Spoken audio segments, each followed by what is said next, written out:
Good evening sir. Screen दिखाई दे रहा है बेटा सबको? जी sir. Yes sir. Yes sir. Last class में मैंने बहुत सारा चीज़ पढ़ाया था। D and F block almost complete होने वाला है ना? इनऑर्गेनिक तुम लोग कैसे पढ़ रहे हो? कैसे तैयारी चल रही है इनऑर्गेनिक की? सर ठीक चल रही है। सर अभी तो शुरू नहीं करी। तो अभी तो स्टार्ट करने टाइम में। इनऑर्गेनिक तो ये टाइम का लास्ट टाइम जो होता है इनऑर्गेनिक का ही होता है ना? इनऑर्गेनिक 2 बार पढ़ा जाता है, एक बार एग्जाम से जस्ट पहले और एक बार एग्जाम से 1-2 महीने पहले। एग्जाम पता नहीं कब, जनवरी वाला होगा या नहीं होगा, ये तो नहीं मालूम हम लोगों को। जनवरी का होगा बेटा मेंस? Yes sir. अच्छा, डेट आया कि फैब नहीं? में होगा सर, वो फैब में होगा। फैब में होगा, मतलब 1 महीने लेट हो जाएगा। सर अभी आई नहीं डेट सर। हाँ, जो भी हो हम तो यही मान चलेंगे कि जनवरी में होगा, है ना? उसी हिसाब तैयारी हम लोग करना होगा। Yes sir. तो अब ये इनऑर्गेनिक का ही टाइम है। तो अगर तुम लोग इनऑर्गेनिक नहीं पढ़ रहे हो तो इनऑर्गेनिक स्टार्ट कर दो। एक एक चीज बेटा नोट करो, तुम लोग एक छोटा सा डायरी बनाकर जेब में रखो, है ना? उसको चिपका कर चलो डायरी को। जब भी मौका मिले उसको उठा कर पलट लो, पेज पलट कर देख लो क्या रिएक्शन है वहां पर। तो जो सर डायरी इनऑर्गेनिक डायरी में क्या क्या रखें सर? इनऑर्गेनिक मतलब इनऑर्गेनिक हाँ जैसे। बिल्कुल, इनऑर्गेनिक में तुम्हें क्या रखना है, रिएक्शंस रखना मोस्टली। ठीक है? तो जो तुम्हें मालूम है कि हाँ ये सब चीज़ें आ सकता है वो सब लिखो वहाँ पर। जो तुम्हें लग रहा है डिफिकल्ट है, एनसीईआरटी में लिखा हुआ लाइन, उसको नोट कर लो। तुम देखोगे पी ब्लॉक एलिमेंट्स में ढेर सारे रिएक्शंस है ना? एस ब्लॉक एलिमेंट में रिएक्शन है, थोड़ा बहुत रिएक्शन, ज़्यादा तो नहीं है लेकिन थोड़ा बहुत रिएक्शन डी ब्लॉक एलिमेंट्स में भी है। जितनी भी केमिकल रिएक्शन है उसको नोट्स बनाकर लिख डालो। ठीक है? जैसे मैं ओके सर। ये जो मैं रिएक्शन यहाँ पे लिखवा रहा हूँ, ये जो डी ब्लॉक है, इसमें जो भी रिएक्शन है वो एनसीईआरटी का ही है ना? कोई मैं फालतू रिएक्शन यहाँ पर नहीं लिखवा रहा हूँ। अब जो बहुत इंपॉर्टेंट या पूछा जा चुका है बस वही रिएक्शन मैं उठा रहा हूँ यहाँ पर। उस तरह का तुम देखो किसी बुक को उठाओगे तो बुक में इतना सारा रिएक्शन है, तुम है ना छोड़ दोगे पढ़ना। इनऑर्गेनिक का बुक उठा के देखो, कोई भी बुक उठा लो, है ना? तुम कहो इतना पढ़ने से अच्छा पढ़ा ही ना जाए, लेकिन ऐसा नहीं है। इनऑर्गेनिक मौसम नहीं पूछा जाता है। अगर इतना सब चीज पढ़कर कोई जाएगा, है ना, तो मार्क्स तो मिलेगा ही नहीं, क्योंकि रट ही नहीं पाएगा, याद ही नहीं कर पाएगा इनऑर्गेनिक में चीजें। इनऑर्गेनिक में मोस्टली क्या पूछा जाएगा, जो मैं पढ़ा यहाँ पे, जो तुमने पढ़ा डी एंड एफ ब्लॉक में अब तक, या तुम्हें कुछ ऐसा लगा कि तुम्हें याद करना पड़ेगा? अभी जैसे मैंने नो इंट्रोडक्शन में सर। बताया था, है ना? No sir. तो अभी तो कुछ नहीं लगा। जैसे कंडक्टिविटी हो गया, डेंसिटी हो गया, नेशन एनर्जी हो गया, ये तो जनरल प्रॉपर्टीज है ना? कलर क्यों शो करता है, magnetic property, size of atom and ions, है ना? ये सब तो जनरल चीजें हैं। तो इसमें ज्यादा कुछ याद करना नहीं है। बस ये जो है ना, जो ट्रेंड है, ट्रेंड याद रख लेना है। और उसके बाद अगर हम लोग बात करेंगे यस यहाँ सर। पर कंपाउंड का, तो केवल 2 कंपाउंड पढ़ना है।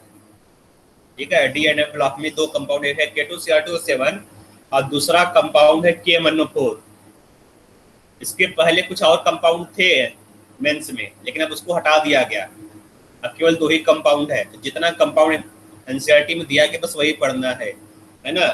तो अगर तुम बुक को उठा के देखोगे तो बुक को अपडेट नहीं किया है, उसमें ढेर सारे कंपाउंड, जैसे उसमें होगा, है ना, आयरन के कंपाउंड होगा, FeCl3 होगा, FeCl2 होगा, आयरन के कॉम्प्लेक्स है, कॉपर सल्फेट है वहाँ पर, preparation of copper sulphate, zinc sulphate है। ठीक है? Blue vitriol, white vitriol, green vitriol, ये सब वहाँ पर प्रिपरेशन दिया गया है, जबकि इसका कोई जरूरत नहीं है, पूछेगा नहीं। सर तो हाँ बोलो। सीबीएसई लेवल में भी खाली यही दो कंपाउंड बचे हैं? ये नहीं है, ये नहीं ये है। सीबीएसई एनसीईआरटी बता रहा हूँ बेटा मैं, ये एनसीईआरटी है। एनसीईआरटी ही पढ़ना तुम्हें इनऑर्गेनिक में। सर सिलेबस से हटा दिए ये दोनों कंपाउंड। हाँ, यहाँ पे कल 2 ही, तुमने देखा नहीं क्या सिलेबस? सीबीएसई का देखकर नहीं आया बेटा? सीबीएसई में कल 2 ही कंपाउंड है, ये जो मैंने लिखा नीचे यहाँ पर, सर कैल्शियम। नहीं, हाँ अब ये दोनों भी हटा दिए सर, अब इनकी रिएक्शन हटा दी। हाँ, तो ये नहीं, इसको पढ़ना है। ठीक है? ये तो इस साल ये में है। है अभी। मेंस के लिए है, हाँ उसके लिए नहीं है। अच्छा ठीक है, लेकिन मेंस तो पढ़ना है ना? तो जो एनसीईआरटी बुक में लिखा हुआ है वो सब पढ़ना है हम लोगों को। तो इन लोगों को पढ़ लेंगे हम। और इसमें फोकस करना तुम लोगों को केवल डी ब्लॉक पर। एफ ब्लॉक एलिमेंट्स नहीं पूछता है। एफ ब्लॉक एलिमेंट जो रिएक्शन है यहाँ पर, जो प्रॉपर्टी में लिखूंगा, उसको लाइटली लेकर चलना। उतना क्वेश्चन एफ ब्लॉक एलिमेंट से नहीं आता है। ठीक है? सर पूरा मेन का में। पूरा हाँ मेंस की बात कर रहा हूँ मैं, ठीक है। तो एफ ब्लॉक एलिमेंट्स में उतना ज्यादा फोकस नहीं करना है, केवल डी ब्लॉक एलिमेंट्स पर फोकस करना है। लेकिन चैप्टर का नाम है D and F block elements, ठीक है। तो एफ ब्लॉक एलिमेंट क्वेश्चन देखोगे तो बहुत कम ही पूछा गया था, नहीं पूछा गया है। तो आ जाते हैं यहाँ पर, जो कल छूट गया था उसको देख लेते हैं। तो यहाँ सर पर एक बार पॉइंट कैटालिटिक वाली बता दो दोबारा। कैटालिटिक प्रॉपर्टी है ना। तो कैटालिटिक प्रॉपर्टी में क्या लिखा हुआ है, many transition metal element and their compounds have catalytic property like V2O5 iron chloride, nickel, palladium, platinum, है ना। तो तुमने देखा कि निकल का भी यूज होता है, ऑर्गेनिक केमिस्ट्री तुमने पढ़ा थोड़ा सा। हाइड्रोजनेशन ऑफ एल्कीन एल्काइंस, तो वहां पर H2 पैलेडियम यूज करते हो, तो पैलेडियम, प्लेटिनम, निकल यूज होता है। आयरन है ना, आयरन का भी तुम यूज करते हो। देखो आयरन कहाँ यूज करते हो, Haber process of preparation of ammonia, वहां पर भी आयरन, मॉलिब्डेनम, टंगस्टन सबका यूज होता है। वेनेडियम ऑक्साइड, यहाँ पर FeCl3 इनका भी यूज होता है। तो जो आयरन है FeCl3 इसका भी होता है डिकम्पोजिशन ऑफ H2O2, जो H2O2 डिकम्पोज होता है उसमें FeCl3 डाल दो, उसका रेट बढ़ जाएगा। तो कैटालिटिक प्रॉपर्टी क्यों शो करता है, because of these two property. यहाँ पर जो कैटालिटिक प्रॉपर्टी है ना, वो इससे शो होता है। पहला है वेरिएबल ऑक्सीडेशन स्टेट, जो डी ब्लॉक एलिमेंट्स है उसका ऑक्सीडेशन स्टेट वेरी करता है। नंबर 2, सुटेबल रिएक्शन सरफेस, है ना। ये क्या करेगा, जो रिएक्शन है, रिएक्शन को एक सरफेस प्रोवाइड करेगा। तो रिएक्शन का मतलब तुम लोगों ने बेटा सरफेस केमिस्ट्री में पढ़ा था, सरफेस केमिस्ट्री में कैटालिसिस पढ़ा था बेटा, मैंने बताया था कैटालिसिस, है ना। तो कैटालिसिस कैसे होगा, पहले जो तुम्हारा रिएक्टेंट ए है, ए एडजॉर्ब होगा, फिर बी एडजॉर्ब होगा, ठीक है, फिर ए और बी के बीच में बॉन्ड बनेगा, फिर ए बी क्या होगा, डिजॉर्ब होगा।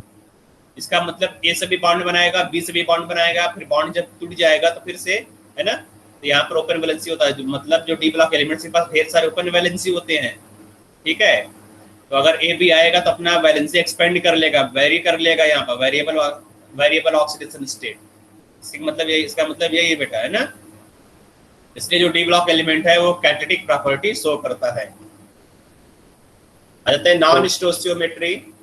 सर एक और चीज पूछनी है। हाँ पूछो। सर आपने इंटरस्टिशियल कंपाउंड बताया था, वो बता दो तो। इंटरस्टिशियल कंपाउंड कहाँ पर? तो आपने बताया था मेटल ट्रैप हो जाता है, कहाँ पर है बेटा, इसमें है कोई? सर शायद कोऑर्डिनेशन नोट्स में, सॉलिड्स में तो नहीं कह रहा है? सॉलिड स्टेट तो बता दिया है ना। हाँ सॉलिड स्टेट का ही तो है वो। इंटरस्टिशियल पोजीशन ने बताया था, इंटरस्टिशियल पोजीशन। अगर कोई लैटिस है, लैटिस में जो बीच में, लैटिस के बीच में कोई कंपाउंड है ना, वहां पर कोई कंपाउंड बना रहा है, वहां पर लैटिस के बीच में कोई एलिमेंट अगर ट्रैप हो जाता है, जैसे मान लो यहाँ पर एक लैटिस में बनाया, ठीक है, मान लो यहाँ पर इस तरह से एक लैटिस है, ठीक है, जैसे लैटिस बना दिया मैंने, लैटिस का एक यूनिट सेल बनाया, इस तरह से यूनिट सेल है। अब उसके बीच में जो वैकेंट स्पेस है, इस वैकेंट स्पेस में अगर कोई सब्सटेंस ट्रैप हो जाए, जैसे आयरन ट्रैप जाए, ठीक है, आयरन यहाँ पर ट्रैप हो गया, या फिर कार्बन ट्रैप हो गया, या फिर हाइड्रोजन ट्रैप हो गया, तो कार्बन आयरन यहाँ कहाँ पे ट्रैप हो रहा है, इस इंटरस्टिशियल पोजीशन में, जो वैकेंट स्पेस है वहाँ पर ट्रैप हो जा रहा है।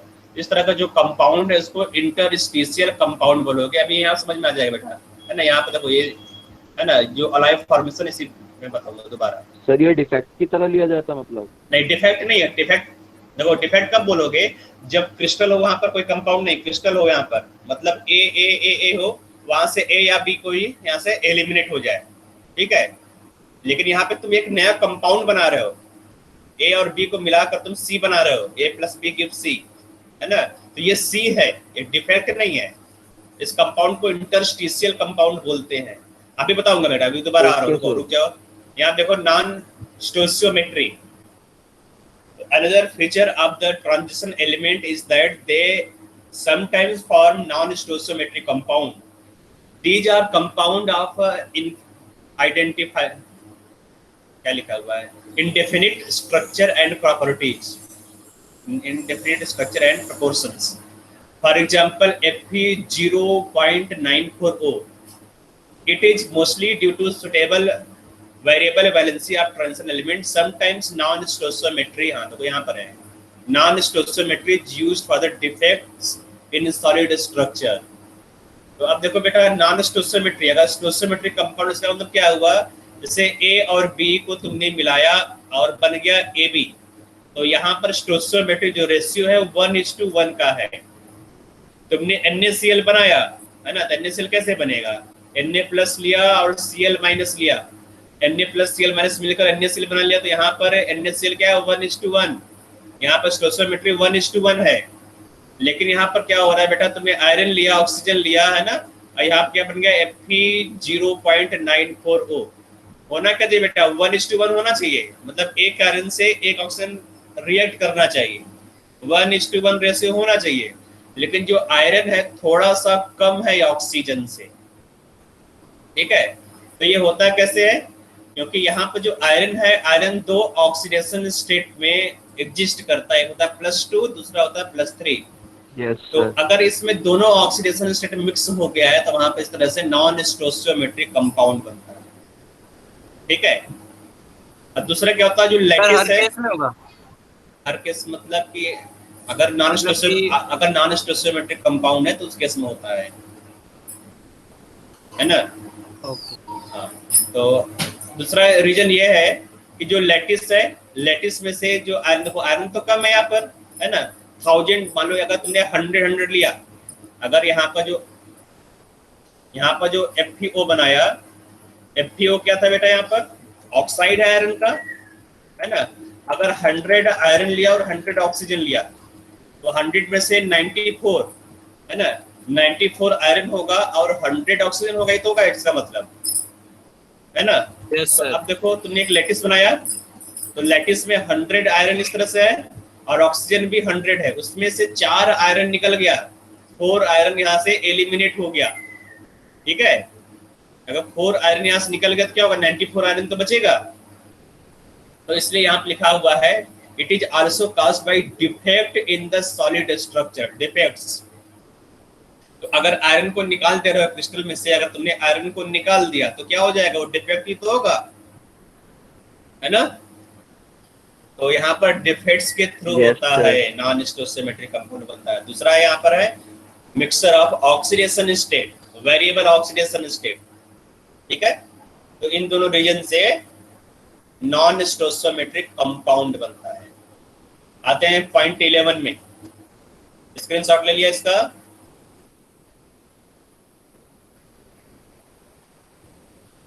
देखो क्वेश्चन पूछेगा क्या, क्वेश्चन यहाँ पूछेगा कि Fe0.940 नॉन स्टोइचियोमेट्रिक कंपाउंड है बिकॉज ऑफ दीज रीजन। तो जो रीजन है, रीजन तुम्हें मालूम होना चाहिए, नॉन स्टोइचियोमेट्रिक कंपाउंड क्यों बनता है। रीजन क्या है, variable valency of transition element, और दूसरा क्या है, डिफेक्ट्स, ठीक है। 11 पॉइंट, तो 11 लिखा हुआ है अलॉय फॉर्मेशन, है ना। अलॉय जानते हो क्या होता है बेटा, alloy, alloy are homogeneous solid solution, solid solution यहाँ लिखा हुआ है, ठीक है। Solid solution of 2 or more metals obtained by melting the components and then cooling the melt. These are formed by metals whose atomic radii differ but not more than 15%, so that the atom of one metal can easily take up the position in the crystal lattice of other atom. These transfer metal have similar atomic radii. They form alloy very readily. अब समझो बेटा, इसका मतलब समझ में आ गया होगा। यहाँ पे बहुत क्लियर वर्ड में लिखा हुआ है अलॉय तो बनता है, ठीक है। अगर एटम का साइज सिमिलर है तो क्या होगा बेटा, जो क्रिस्टल है, क्रिस्टल के बीच में है ना, तो इस तरह से तुमने एक एटम ए का यहाँ पर जो एलिमेंट, मान लो यहाँ पर आयरन है, ठीक है। आयरन कोबाल्ट का तुम्हें अलॉय बनाना है, जो कोबाल्ट है, कोबाल्ट का भी साइज है ऑलमोस्ट आयरन का साइज के सिमिलर है, जो कोबाल्ट का साइज है वही आयरन का साइज है।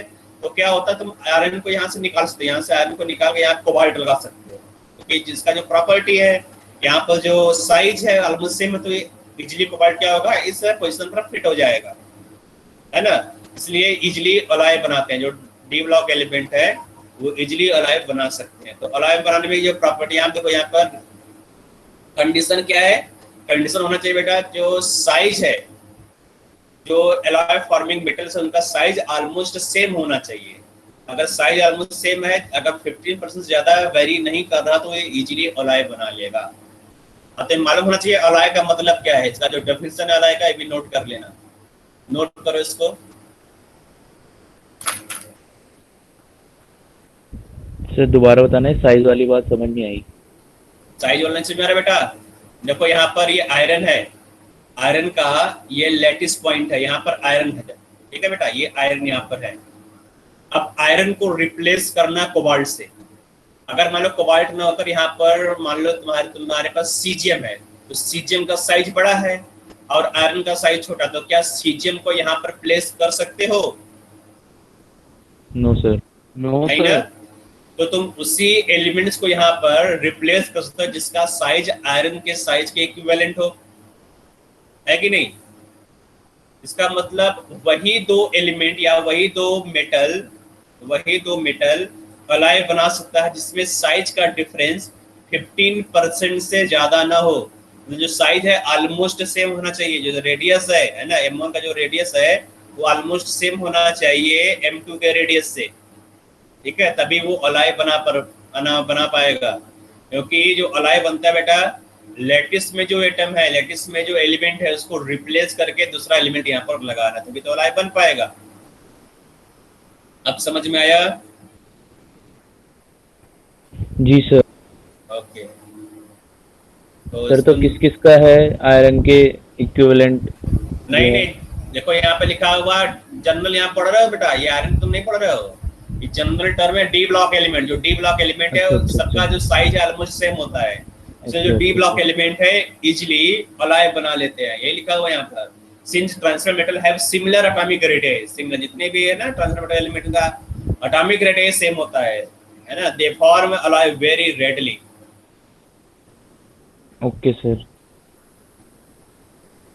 ये मैंने आयरन का एग्जांपल लिया था, है ना? Okay sir. तो study of important compounds potassium permanganate and K2Cr2O7। तो अब यहाँ पर इसका पढ़ना है प्रिपरेशन, प्रॉपर्टी एंड यूजेस। तो इसमें पूरा याद नहीं करना है, जो मैं बताऊंगा उसको देखते चलना है। यहाँ पर तो नंबर 1 दिया गया है, it is prepared from the ore called chromate or ferrochrome or chrome iron. The various steps involved are A, यहाँ पर प्रिपरेशन ऑफ सोडियम क्रोमेट। तो कैसे सोडियम क्रोमेट बना होगा यहाँ पर? तो पहले क्या हुआ, यहाँ पर सोडियम क्रोमेट ने बनाया, ठीक है? तो ये एनसीईआरटी में दिया गया कैसे बनाया जाता है, तो इसको याद रखना है। तो ये सोडियम क्रोमेट बन गया। फिर क्या हुआ, जो सोडियम क्रोमेट है उसे तुमने क्या बनाया, इससे तुमने बनाया सोडियम डाइक्रोमेट, ठीक है? और फिर फाइनली जो सोडियम डाइक्रोमेट है, सोडियम डाइक्रोमेट से पोटेशियम डाइक्रोमेट बन गया। मतलब जो मेटल है यहाँ पर, जो तुम्हारा एल्कली मेटल है उसको रिप्लेस कर दिया, ठीक है? तो 3 स्टेप में ये कंप्लीट हो गया। ये मेथड एक ही है, 3 अलग अलग मेथड नहीं है, एक ही मेथड है। तो अब यहाँ पर ये तुम्हारा क्रोम और यहाँ पर दिया गया क्रोम आयरन, है ना? तो फेरोक्रोम और क्रोम आयरन ये तुम्हारा और हो गया। इसके ऊपर तुम ऑक्सीजन को फ्लो कराते हो तो जो K2Cr2O3 है, Cr2O3 अलग हो जाएगा और Fe2O3 अलग हो जाएगा, ये ऑक्सीडाइज जाएगा। जो आयरन है यहाँ पर, देखो आयरन यहाँ पर +2 में है, तो आयरन ऑक्सीडाइज होकर अलग हो जाएगा, ठीक है? और फिर जब तुम Cr2O3 को सोडियम कार्बोनेट, ये क्या है बेटा, इसको तुम सोडा बोलते हो, है ना? खाने का सोडा ये बेटा Na2CO3, ठीक है? तो इससे नहीं, खाने सोडा नहीं है यहाँ पर, ये वॉशरूम सोडा है। तो Na2CO3 को जब से ट्रीट करोगे ऑक्सीजन के प्रेजेंस में, तो ये क्या बना लेगा, Na2CrO4। फिर जब तुम इसको एसिड से ट्रीट करोगे, तो एसिड ट्रीट करने पर क्या होगा, ये Na2Cr2, मतलब ये जो क्रोमेट है, तो यहाँ पर CrO4 है, ये क्रोमेट है ना? ये डाइमराइज हो जाएगा, है ना? डाइमराइज होकर क्या बना लेगा, डाइक्रोमेट, ठीक है? पहले क्या था, CrO4 था, CrO4 का स्ट्रक्चर देखो ये कुछ इस तरह से रहता है ना? तो CrO4 यहाँ पर है, Na+, यहाँ पर O-, Na+, ठीक है? Na+, O-। ये था। तो जब ये डाइमराइज हो जाएगा, डाइमराइज होने के बाद क्या बनेगा बेटा यहाँ पर K2Cr2O7। तो अब यहाँ पर ये डाइमराइज हो गया। तो डाइमराइज होने के बाद वो स्ट्रक्चर क्या बनता है यहाँ पर, इसका स्ट्रक्चर इंपॉर्टेंट है, स्ट्रक्चर रिलेटेड क्वेश्चन भी पूछता है, ठीक है। तो स्ट्रक्चर रिलेटेड क्वेश्चन यहाँ पर तुम्हें ध्यान देना है। तो अब देखो यहाँ पर कितने ऑक्सीजन है, 1 2 3 4, 4 + 3 7 है ना। तो Cr2O7 Na+Na2Cr2O7। तो लास्ट स्टेप में क्या तुमने KCl सॉल्ट यूज किया, तो KCl ने क्या किया, यहाँ पर Na+ को रिप्लेस कर दिया, जो Na+ था इसको रिप्लेस कर दिया। Na+ यहाँ रिप्लेस होकर क्या बन गया, यहाँ पर पोटेशियम आ गया, तो K2Cr2O7 बन जाएगा। तो देखो क्वेश्चन इसमें क्या पूछेगा, पहला तो ये होगा तुम्हारा प्रिपरेशन, है ना। तो जो प्रिपरेशन है वो सीबीएसई में पूछता था, अब सीबीएसई तो हट गया, तो अब इस प्रिपरेशन को याद करने की जरूरत नहीं है। तुम बोल रहे हो कि सीबीएसई में नहीं है, ये हटा दिया गया, तो वहां से हट गया बेटा। तो अब तुम्हें इसका जो स्ट्रक्चर है, स्ट्रक्चर रिलेटेड क्वेश्चन पूछता है। अब पूछेगा कि जो तुम्हारा Na2CO यहाँ पर जो है Na2CrO4 है, इसमें कितने Cr metal oxygen double bond है, ठीक है। मेटल ऑक्सीजन कितने डबल बॉन्ड बेटा, यहाँ पर 2, एक यहाँ पर एक यहाँ पर। अगर पूछा जाए यहाँ पर K2Cr2O7 में कितने मेटल ऑक्सीजन डबल बॉन्ड है, तो यहाँ पर 4 होगा, ठीक है। तो अब यहाँ दूसरा क्वेश्चन क्या होता है, दूसरा क्वेश्चन कि कितने M, देखो MOM बेटा, मेटल ऑक्सीजन मेटल, कितने MOM लिंकेज है K2Cr2O7 में, कितने MOM लिंकेज बेटा, कितना दिखाई दे रहा है यहाँ पर, एक तो है ना, सिंगल, ठीक है। दूसरा क्वेश्चन पूछेगा कितने टाइप का मेटल ऑक्सीजन बॉन्ड है, मेटल ऑक्सीजन बॉन्ड कितने टाइप का यहाँ पर है। तो देखो यहाँ पर एक तुम्हारा हो गया मेटल डबल बॉन्ड ऑक्सीजन, एक ये वाला, दूसरा हो गया MO- वाला, दूसरा क्या होगा MOM वाला। तो 3 टाइप का मेटल ऑक्सीजन बॉन्ड है, MOM वाला एक हो गया, दूसरा क्या होगा MO वाला, तीसरा क्या M डबल बॉन्ड O। ये पर क्वेश्चन पूछा गया था बेटा, याद रखना कि अगर तुमने डाइक्रोमेट आयन्स लिया है, डाइक्रोमेट आयन, तो डाइक्रोमेट आयन क्या होगा, डाइक्रोमेट आयन क्या होगा बेटा, Cr2O7 Cr2O7 इसमें कितने टाइप का Cr ऑक्सीजन बॉन्ड है ना, कितने टाइप का Cr oxygen chromium oxygen bond है। तो यहाँ पर आंसर आएगा 2 टाइप। देखो कैसे, ये हो गया क्रोमियम ऑक्सीजन, क्रोमियम O, है ना, इस तरह से बनाओगे, है ना। तो अब यहाँ पे कितने टाइप का बॉन्ड दिख रहा है तुम्हें, कितने टाइप का मेटल ऑक्सीजन बॉन्ड दिख रहा है। ये तुम्हारा हो गया Cr डबल बॉन्ड O, दूसरा हो गया Cr सिंगल बॉन्ड O-, और तीसरा है CrOCr। लेकिन यहाँ पर ये जो बॉन्ड है, यहाँ पर देखो 1 2 3 है ना, ये जो तीनों बॉन्ड है ये इक्विवेलेंट बॉन्ड है। क्यों बेटा, यहाँ पर ये जो तीनों बॉन्ड है, अगर तुम बात करोगे इस बॉन्ड का, है ना, अगर इस बॉन्ड का बात करोगे, इस बॉन्ड का बात करोगे और इस बॉन्ड को, तो ये तीनों जो बॉन्ड है इक्वल बॉन्ड है, इक्वल बॉन्ड लेंथ भी होगा। अगर यहाँ पे बॉन्ड लेंथ L1 है, यहाँ पे बॉन्ड लेंथ L2 है, यहाँ पे बॉन्ड लेंथ 3 है, तो क्या होगा L1 = L2 = L3 होता है। कैसे, कोई बताएगा। यहाँ पर L1 sir due to resonance, due to resonance, very good बेटा। यहाँ पर रेजोनेंस दिख रहा है ना, यहाँ पर क्या होगा बेटा, रेजोनेंस होगा। कैसा रेजोनेंस होगा, देखो negative charge pi bond conjugation में है, तो यहाँ पर जाएगा इस तरह से, और ये बॉन्ड इस तरह से ओपन होगा। उसी तरह से यहाँ पर भी होगा, इस साइड भी होगा, मैं केवल एक साइड को दिखा रहा हूँ, है ना। तो इस तरह से यहाँ पर जाएगा, तो अब जो नेगेटिव चार्ज है कहाँ पर होगा, नेगेटिव चार्ज ऊपर चला जाएगा, O- यहाँ पर आ जाएगा, डबल बॉन्ड यहाँ पर आ गया, डबल बॉन्ड O यहाँ पर हो गया, OCr double bond O- double bond O। उसी तरह से क्या कर सकते हैं, उसी तरह से जो तुम रेजोनेंस दिखा रहे हो, नीचे एक साइड दिखाओ रेजोनेंस को तुम यहाँ पर दिखाओ, है ना। तो नेगेटिव चार्ज क्या होगा बेटा, नीचे आ जाएगा, ठीक है। इसका मतलब जो तीनों बॉन्ड है वो इक्विवेलेंट बॉन्ड है। तो यहाँ पर जो नेगेटिव चार्ज है नीचे आ गया, क्रोमियम O-, ठीक है, double bond O, oxygen, chromium, double bond O minus.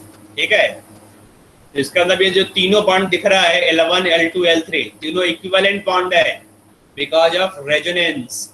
ठीक है, तो कितने इक्वल CRO बॉन्ड है? कितने बेटा इक्वल CRO बॉन्ड होगा यहाँ पर? 6 होगा, 3 इस साइड 3 इस साइड, तो मैक्सिमम इक्वल CRO बॉन्ड कितना होगा? 6। ठीक है, सबका जो बॉन्ड है, बॉन्ड लेंथ है, एनर्जी सब कुछ सेम होगा। तो आगे चलते हैं प्रॉपर्टीज पर। तो ये समझ में आ गया बेटा क्वेश्चन, ये क्वेश्चन पूछा है ना। तो आगे जाते हैं प्रॉपर्टीज पर। तो जो प्रॉपर्टीज है, properties mostly action of heat और क्रोमाइल क्लोराइड टेस्ट पूछता है। ठीक है, क्रोमाइल क्लोराइड टेस्ट ये है। ठीक है, और तुम्हारा सर ये तो सॉल्ट एनालिसिस का टेस्ट है क्लोरीन गैस को पहचानने के लिए। बिल्कुल, तो ये पूछता है। और दूसरा है एक्शन ऑफ हीट। तो हीट करोगे तो क्या होगा, है ना, जब हीट करोगे K2Cr2O7 को, तो ये Cr2O4 Cr2O3 और ऑक्सीजन में ब्रेक हो जाता है।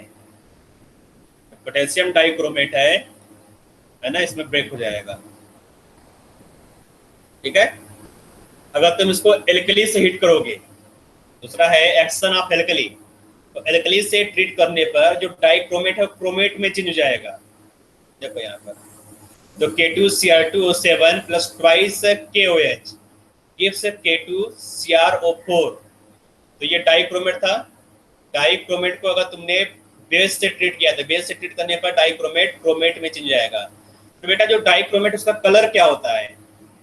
जो डाइक्रोमेट है ना, ऑरेंज, तो ऑरेंज इसका रेड कलर होता है ऑरेंज, है ना, ऑरेंज रेड कलर, या ऑरेंज तुम बोल सकते हो। इसका जो कलर है ऑरेंज है।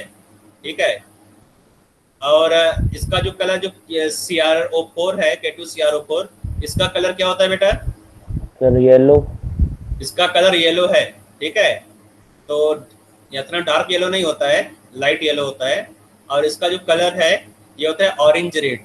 तो ऑरेंज रेड यहाँ पे दिख नहीं रहा है, तो ऑरेंज रेड मैं इसको मान लेता हूँ, ये ऑरेंज रेड है।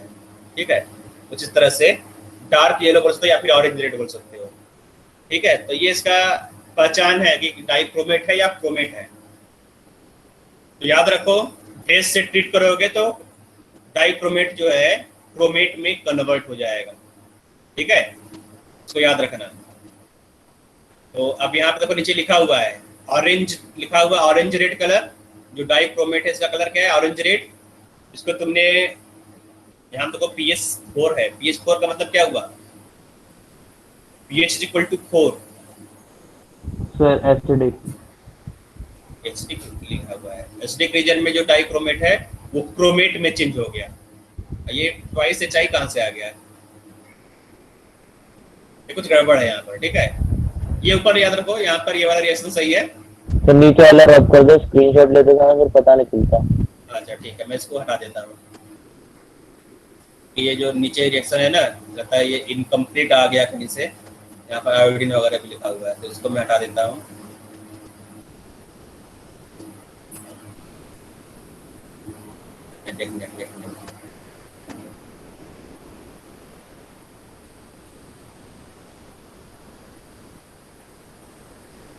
कलर कहाँ चला गया सर? सर बैक स्पेस मार दो ना। अरे बेटा ब्रेक स्लैश मार दूंगा तो मालूम कैसे चलेगा गड़बड़ क्या था?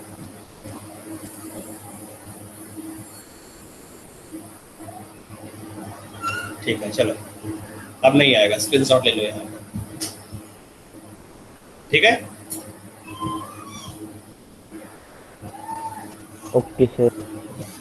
तो आगे यहाँ देखो, एक्शन ऑफ कंसंट्रेटेड H2SO4। तो कंसंट्रेटेड H2SO4 ट्रीट करो तो क्या होगा बेटा, है ना? तो जो इसको कंसंट्रेटेड एसिड से ट्रीट करोगे तो ये क्रोमेट जो डाइक्रोमेट है वो CrO3 में कन्वर्ट हो जाएगा। मतलब क्या करेगा, यहाँ से वाटर को निकाल लेगा। डिहाइड्रेटिंग एजेंट है यहाँ पर H2SO4, है ना। तो यहाँ से क्या करेगा, यहाँ पे इसको जो डाइक्रोमेट है उसको CrO3 में कन्वर्ट कर देगा।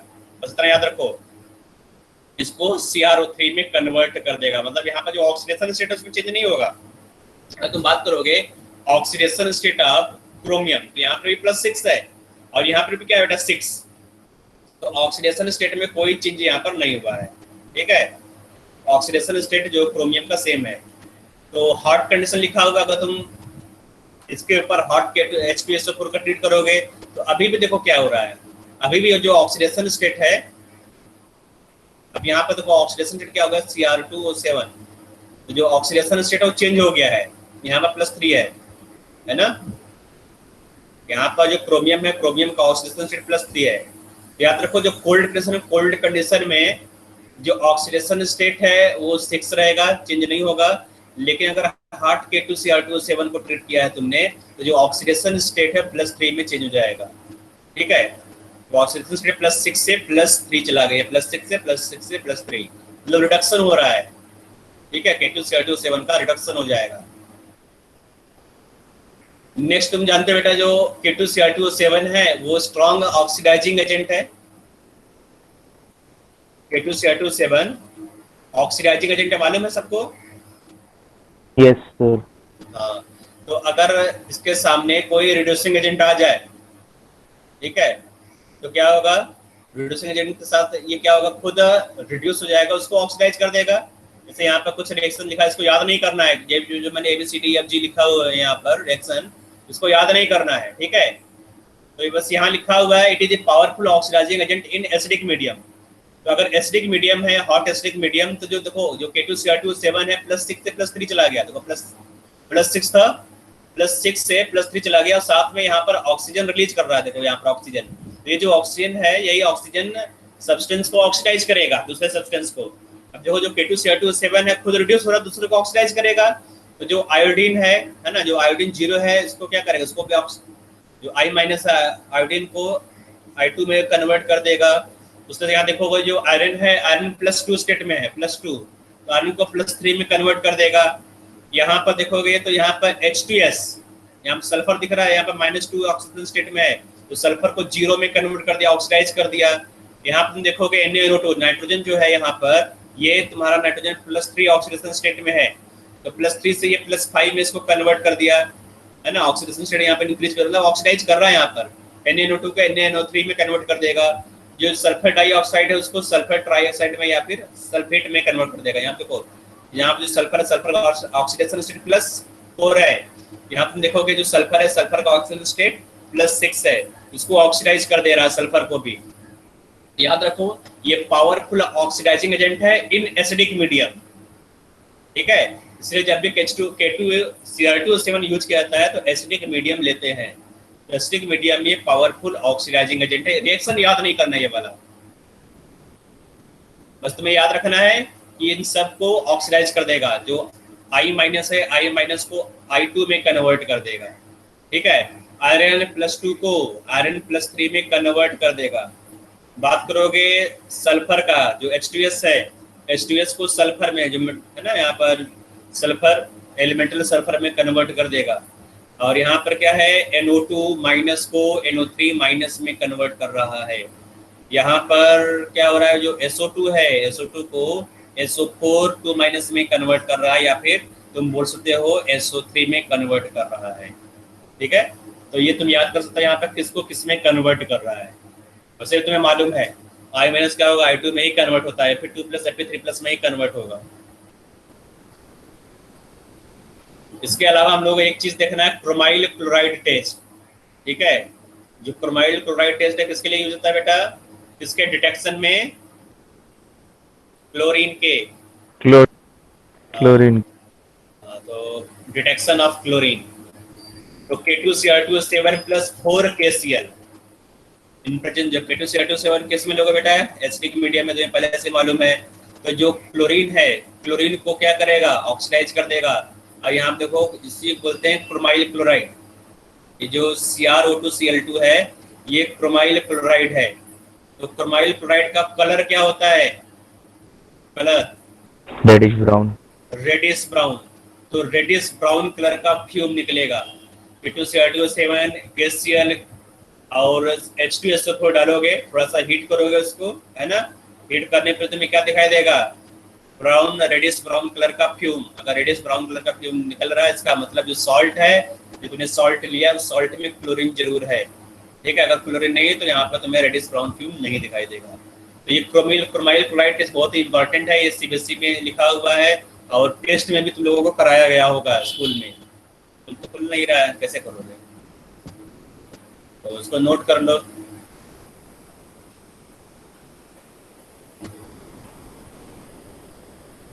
यूजेज,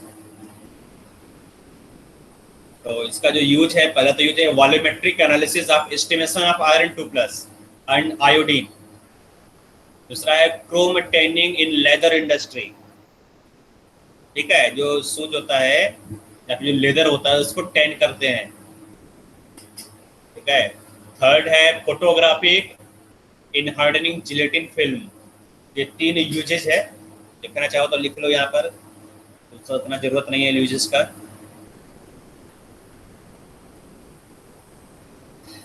ओके, समझ में आ गया इतना बेटा? इतना समझ में आ गया?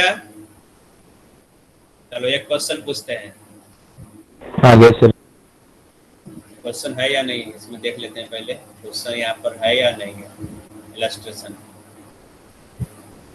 तो इलस्ट्रेशन शायद यहाँ पर नहीं लिखा हुआ है, ठीक है। तो इलस्ट्रेशन नहीं है तो हम लोग इलस्ट्रेशन देखेंगे, इसमें देख लेते हैं लेकिन नहीं है। चलो ठीक है, यहाँ देखो बेटा, ये जबान देखेंगे, जो तुम्हारा K2Cr2O7 है, K2Cr2O7 है ना, इसका जो कलर है, अगर तुम कलर की बात करोगे तो कलर क्या होता है इसका? इसका कलर होता है ऑरेंज रेड। तो ऑरेंज रेड कलर का ये सब्सटेंस है। इसका जो कलर ऑरेंज रेड आ रहा है ना, इसका कलर क्यों है बेटा? ये ऑरेंज रेड कलर का सब्सटेंस क्यों है, बताओगे? सर क्योंकि इसके कंपाउंड में जो इलेक्ट्रॉन है वो ऑरेंज कलर की लाइट एमिट करते हैं, फोटोन। नहीं, और क्या बताएगा? जो K2Cr2O7 है, इसका कलर क्यों होता है? जैसे तुम बात करोगे कि जो कॉपर सल्फेट है CuSO4, ठीक है, .5H2O, कॉपर सल्फेट पेंटाहाइड्रेट, इसका जो कलर है वो ब्लू होता है। पूछता है ना क्वेश्चन में, कॉपर सल्फेट पेंटाहाइड्रेट का जो कलर है वो ब्लू होता है, क्यों? तुम बोलते हो डी ट्रांजिशन होता है यहाँ पर, बोलते हो ना? जी सर। तो डी ऑर्बिटल से इलेक्ट्रॉन दूसरे डी ऑर्बिटल जो T2G है, T2G से Eg चला जाएगा, और ये डी ट्रांजिशन के थ्रू कलर शो करता है। तो अब यहाँ पर जो K2Cr2O7 इसका कलर ऑरेंज रेड क्यों है? इसका जो कलर है ना, 4 ऑप्शन दे दिया यहाँ पर। नंबर 1 डी ट्रांजिशन, नंबर 1 दे दिया डी ट्रांजिशन, ठीक है। नंबर 2 एफ ट्रांजिशन, नंबर 3 दे दिया यहाँ पर LMCT, नंबर 4 दे दिया MLCT। तो अब तुम्हें टिक करना पड़ेगा इन चारों में से, है कि नहीं? चारों में से ऑप्शन को एक ही होगा, है ना। अब तुम्हें मालूम है कि ये ट्रांजिशन मेटल एलिमेंट है क्रोमियम, डी ब्लॉक एलिमेंट है, तो आंसर क्या होना चाहिए? डी ट्रांजिशन होना चाहिए, है ना। लेकिन याद रखो बेटा, डी ट्रांजिशन होने के लिए जो तुम्हारा क्रोमियम है, क्रोमियम के पास इलेक्ट्रॉन होना चाहिए, जो इलेक्ट्रॉन है क्रोमियम। तो अब बेटा जो क्रोमियम है, क्रोमियम का ऑक्सीडेशन स्टेट कैलकुलेट करो। क्रोमियम का बताओ ऑक्सीडेशन स्टेट कितना होगा क्रोमियम का यहाँ पर K2Cr2O7 में? +6, ठीक है। तो जो क्रोमियम है, अगर बात करो क्रोमियम का, तो क्रोमियम क्या होता है बेटा? क्रोमियम जो है तुम्हारा, इसका इलेक्ट्रॉनिक कॉन्फ़िगरेशन होगा, है ना, 3d4 या 3d5 4s1, ठीक है। तो क्रोमियम का जो ऑक्सीडेशन तो कोई इलेक्ट्रॉन ही नहीं है, तो इसका मतलब क्या हुआ? 3d0 4s0, अब कोई इलेक्ट्रॉन ही नहीं। तो मालूम है कि अगर d0 है या फिर d10 है तो क्या होगा? वो कलरलेस होगा, कलरलेस, है ना। तो जो K2Cr2O7 है वो क्या होना चाहिए? कलरलेस होना चाहिए। लेकिन यहाँ पर देखो इतना इंटेंस कलर है यहाँ पर, है ना। यहाँ पर ऑरेंज रेड कलर तुम्हें दिखाई दे रहा है, इतना इंटेंस कलर, तो कलरलेस है नहीं, तो कुछ तो प्रॉब्लम है यहाँ पर, ठीक है। तो अब यहाँ पर जो तुम्हें कलर दिखाई देगा, अगर यहाँ पर डी इलेक्ट्रॉन नहीं है तो डी ट्रांजिशन नहीं होगा। तो पहला आंसर मिल गया बेटा कि डी ट्रांजिशन क्यों नहीं होगा यहाँ पर, क्योंकि डी इलेक्ट्रॉन है ही नहीं। अगर डी इलेक्ट्रॉन नहीं तो डी ट्रांजिशन नहीं होगा। ठीक है। और ये एफ लॉक एलिमेंट तो है नहीं बेटा कि एफ एफ ट्रांजिशन यहाँ दिखाओगे, है ना, तो एफ एफ ट्रांजिशन भी नहीं होगा यहाँ पर। इसका मतलब इसका जो आंसर है या तो एल एम सी टी होगा या तो एम एल सी टी होगा। ये एल एम सी टी या एम एल सी टी क्या होता है, देखो एल यहाँ पर होता है लिगेंड के लिए, लिगेंड, ठीक है। एम यहाँ पर है मेटल, एम क्या है, मेटल। सी है यहाँ पर चार्ज, चार्ज मतलब इलेक्ट्रॉन। टी यहाँ पर है ट्रांसफर के लिए, ठीक है, transfer. Ligand metal charge transfer. तो ये क्या, एलएमसीटी मतलब ligand to metal charge transfer, ठीक है। तो यहाँ जब टू है तो यहाँ पर साइलेंट है, तो ligand to metal charge transfer को तुम क्या बोलोगे, एलएमसीटी। दूसरा क्या है, एमएलसीटी। तो एमएलसीटी का मतलब क्या हुआ, एम पहले आ गया, metal ligand, metal to ligand charge transfer. MLCT मतलब metal to ligand charge transfer, ठीक है। तो अब क्या होता है कि जो K2Cr2O7 है, K2Cr2O7 में जो 4 ऑक्सीजन क्रोमियम के चारों तरफ लगे हुए हैं ना बेटा,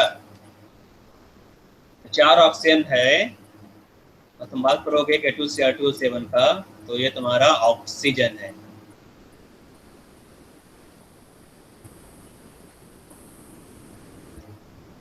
ना।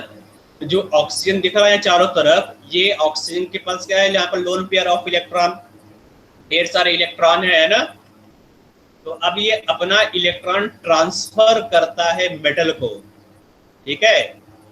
यहाँ पर क्या होता है, जो इलेक्ट्रॉन है, देखो यहाँ पर रेजोनेंस होगा, तो अब यहाँ पर जो डी ऑर्बिटल्स है, जो मेटल का डी ऑर्बिटल है वो कंप्लीटली वैकेंट है ना, ऑर्बिटल तुम्हारा वैकेंट है।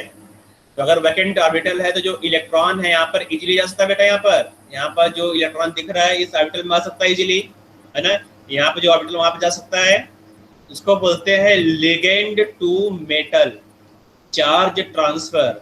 तो जो लिगेंड है, लिगेंड से जो चार्ज है, जो इलेक्ट्रॉन है वो मेटल की तरफ जा रहा है, मेटल में जा रहा है, डी ब्लॉक एलिमेंट्स में जा रहा है, डी ऑर्बिटल्स में जा रहा है, ठीक है।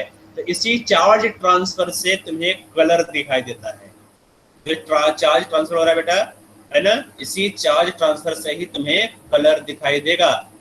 मालूम है, जब भी ट्रांजिशन होता है ना, जब भी ट्रांजिशन होगा तो इलेक्ट्रॉन एक एनर्जी लेवल से दूसरे एनर्जी लेवल में जाएगा, फिर ग्राउंड स्टेट में आएगा, फिर वापस वहीं पर आ जाएगा, ठीक है। कोई भी एटम ले लो, इलेक्ट्रॉन ग्राउंड स्टेट से हायर एनर्जी स्टेट में जाएगा, फिर वापस ग्राउंड स्टेट में आता बेटा स्टेबिलिटी के लिए। जब वापस ग्राउंड स्टेट में आएगा तो एनर्जी रेडिएट करेगा, ठीक है, तो तुम्हें कलर दिखाई देता है। तो यहाँ पर जो कलर है वो ड्यू टू चार्ज ट्रांसफर तुम्हें दिखाई दे रहा है, ठीक है। समझ में आ रहा है यहाँ पर, सबको समझ में आ रहा है बेटा? Yes sir. जी सर। हाँ, यस सर। बोलते रहो, सब बोलो एक साथ, यस सर नो सर। तुम लोग कुछ लोग चुप रहते हो, एक दो लोग बोलते हैं, तुषार बोलता है, ध्रुव बोलता है, बाकी लोग सब चुप रहते हो। एक ये आकाश बोलता है, 3 बोलते हैं केवल। Yes sir. Yes sir. हाँ ठीक है बेटा, सुन लिया। तो यहाँ पर चार्ज ट्रांसफर हो रहा है, तो चार्ज ट्रांसफर से तुम्हें कलर दिखाई देगा। आगे आ जाओ। तो पोटेशियम पर मैग्नेट, तो बेटा यहाँ पर देखो, एक तो तुम्हारा ये हो गया K2Cr2O7, दूसरा जो तुम्हारा कंपाउंड है K-MnO4 है।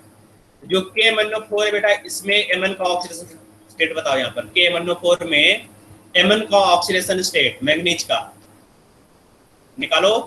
+3। नहीं बेटा, +3 नहीं है, +7। +7 है, ठीक है, +7। तो अगर इसका तुम इलेक्ट्रॉनिक कॉन्फ़िगरेशन लिखोगे Mn का, ठीक है, तो अगर Mn का इलेक्ट्रॉनिक कॉन्फ़िगरेशन लिखोगे तो यह जाएगा 3d5 4s2।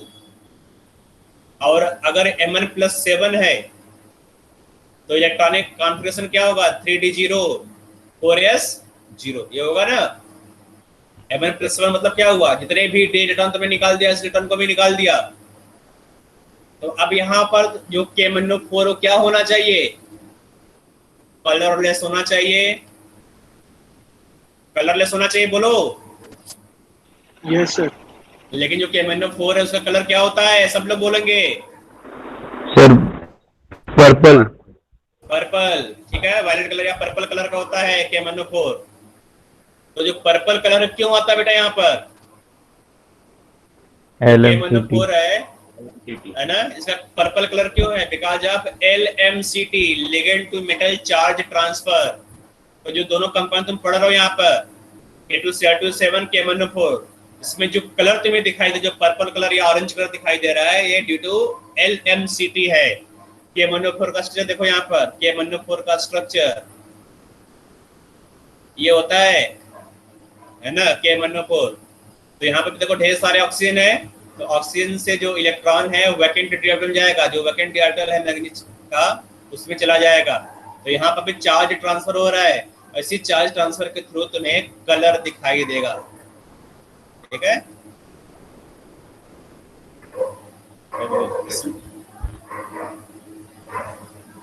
प्रिपरेशन देख लेते हैं, लार्ज स्केल प्रिपरेशन। तो जो प्रिपरेशन है अब उतना इम्पोर्टेंट नहीं है। यहाँ देखो conversion of MnO2 into potassium magnet. तो पहले पोटेशियम मैग्नेट बनता है, जो पोटेशियम मैग्नेट है इसमें Mn का ऑक्सीडेशन स्टेट +6 है। तो अगर MnO2 को बेसिक मीडियम में ट्रीट करोगे, बेसिक मीडियम में ऑक्सीजन से ट्रीट करोगे, ठीक है, बेस डालो उसको एयर में एक्सपोज कर दो, तो MnO2 बेस और ऑक्सीजन से रिएक्ट करके K2MnO4 बना लेगा। और यहाँ पर जो MnO2 है इसका ऑक्सीडेशन स्टेट क्या है बेटा, +4। देखो यहाँ +4 है, और यहाँ पर जो ऑक्सीडेशन स्टेट हो क्या है बेटा, +6। ठीक है, फिर नेक्स्ट स्टेप में क्या होगा बेटा, यहाँ पर नेक्स्ट स्टेप में है ना oxidation of potassium manganate to permanganate. जो तुमने K2MnO4 बनाया है, ये K2MnO4 ऑक्सीडाइज होगा परमैग्नेट में। ठीक है, तो जो ऑक्सीडेशन यहाँ पर दो टाइप्स ऑक्सीडेशन होता है, पहला है केमिकल ऑक्सीडेशन, तुम इसके ऊपर केमिकल डालोगे ऑक्सीडाइज हो जाएगा, और दूसरा है इलेक्ट्रोलाइटिक ऑक्सीडेशन। ठीक है, तो पहला यहाँ पर KMnO4 को तुमने कैसे ट्रीट किया बेटा, केमिकल से। यहाँ पर कार्बन डाइऑक्साइड है, तो कार्बन डाइऑक्साइड तुम्हें मालूम है एसिडिक होता है। ठीक है, या तो तुम कोई भी माइल्ड एसिड यूज करो। यहाँ पे देखो क्या लिखा हुआ है, K2MnO4 oxidise by KMnO4 by bubbling carbon dioxide और क्लोरीन और ओजोन इनटू फॉर्मर। तो ओजोन भी क्या ऑक्सीडाइजिंग एजेंट है, ओजोन भी ऑक्सीडाइजिंग एजेंट है बेटा, ऑक्सीजन से ही बना हुआ है। ठीक है, तो ये भी ऑक्सीडाइज कर सकता है। तो यहाँ पर ओजोन डालो या फिर CO डालो या फिर क्लोरीन डालो, इससे बबल करोगे KMnO4 सॉल्यूशन को, तो K2MnO4 KMnO4 में कन्वर्ट हो जाएगा। दूसरा है इलेक्ट्रोलाइटिक ऑक्सीडेशन। तो इलेक्ट्रोलाइटिक ऑक्सीडेशन कैसे होगा, the magnet solution is electrolysed between iron electrode, the oxidation oxygen evolve at anode converts magnet into परमैग्नेट। तो एनोड पर जो ऑक्सीजन इवॉल्व होगा मैग्नेट को परमैग्नेट में कन्वर्ट। ठीक है, तो ये प्रिपरेशन था NCERT में, अब हट गया तो कोई बात नहीं। तो एक एक मेथड पढ़ना तुम लोगों को, K2Cr2 का भी एक मेथड प्रिपरेशन का मेथड, और KMnO4 का भी केवल एक ही मेथड तुम लोगों को पढ़ना था। प्रॉपर्टीज पर आ जाओ। तो प्रॉपर्टी भी इसका उसी तरह से जिस तरह से K2Cr2 का था। पहला एक्शन ऑफ हीट, जब इसको गर्म करोगे तो जो K2Cr2 है वो है ना यहाँ पर मैग्नेट और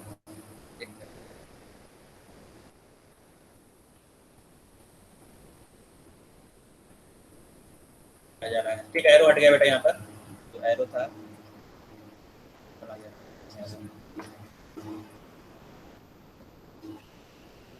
तो K2MnO4 प्लस MnO2 ऑक्सीजन में कन्वर्ट हो जाएगा। तो एक्शन ऑफ हीट जरूरी है बेटा, इसको पढ़ लेना। एक्शन ऑफ हीट, गर्म करोगे तो क्या होगा, जो MnO2 है इसमें कन्वर्ट हो जाएगा और K2MnO4 में कन्वर्ट हो जाएगा। जो पहला रिएक्शन है उसका उल्टा हो जाएगा। एक्शन ऑफ कंसंट्रेटेड H2SO4,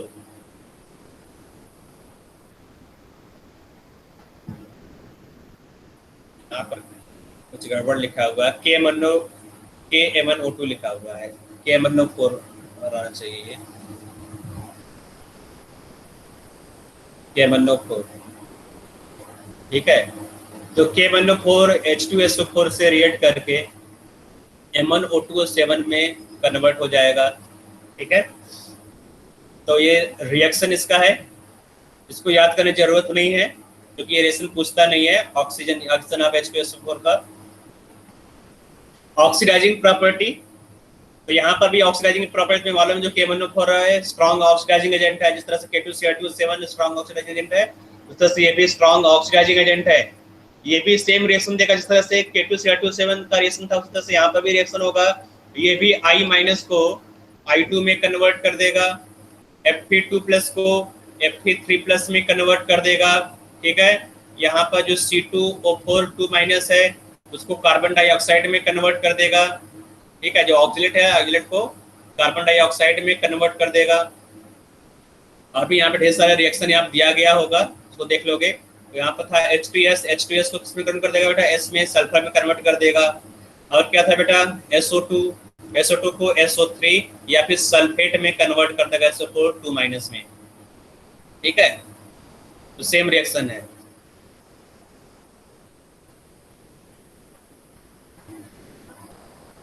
तो इन सब रिएक्शन को याद नहीं करना है, बस तुम्हें याद रखना है बेटा इस तरह से कि किसको किस में कन्वर्ट कर रहा है। तो जो आयोडीन है बेटा, आयोडीन को फर्दर ही ऑक्सीडाइज करता है, पहले आयोडीन को I2 में कन्वर्ट करेगा और फिर I2 को कन्वर्ट कर देगा IO3- में। ठीक है, देखोगे यहाँ पर जो कहाँ गया I- वाला, ये है ना, K1O4 H2+ Ki। तो जो I- है I- को I2 में कन्वर्ट करेगा, फिर फाइनली I2 को IO3- में कन्वर्ट कर दे रहा है। देखो यहाँ पर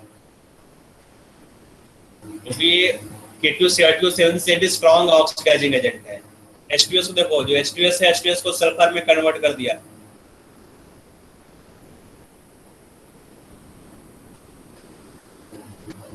usage, it is used in volumetric analysis for estimation of ferrous salt, oxalate, iodide and H2O2. Oxidizing agent in laboratory as well as in industry.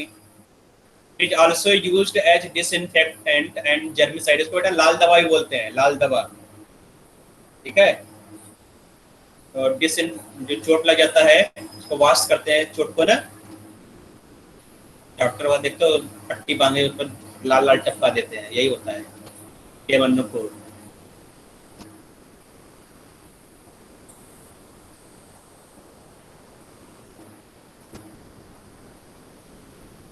F block elements, तो आगे तुम लोग पढ़ना बेटा F block elements. F block elements में lanthanide और actinide दो series. Sir ऊपर का दिखाना है, ऐसे स्क्रीनशॉट लेना है, यूजेस दिखा दो। यूजेस का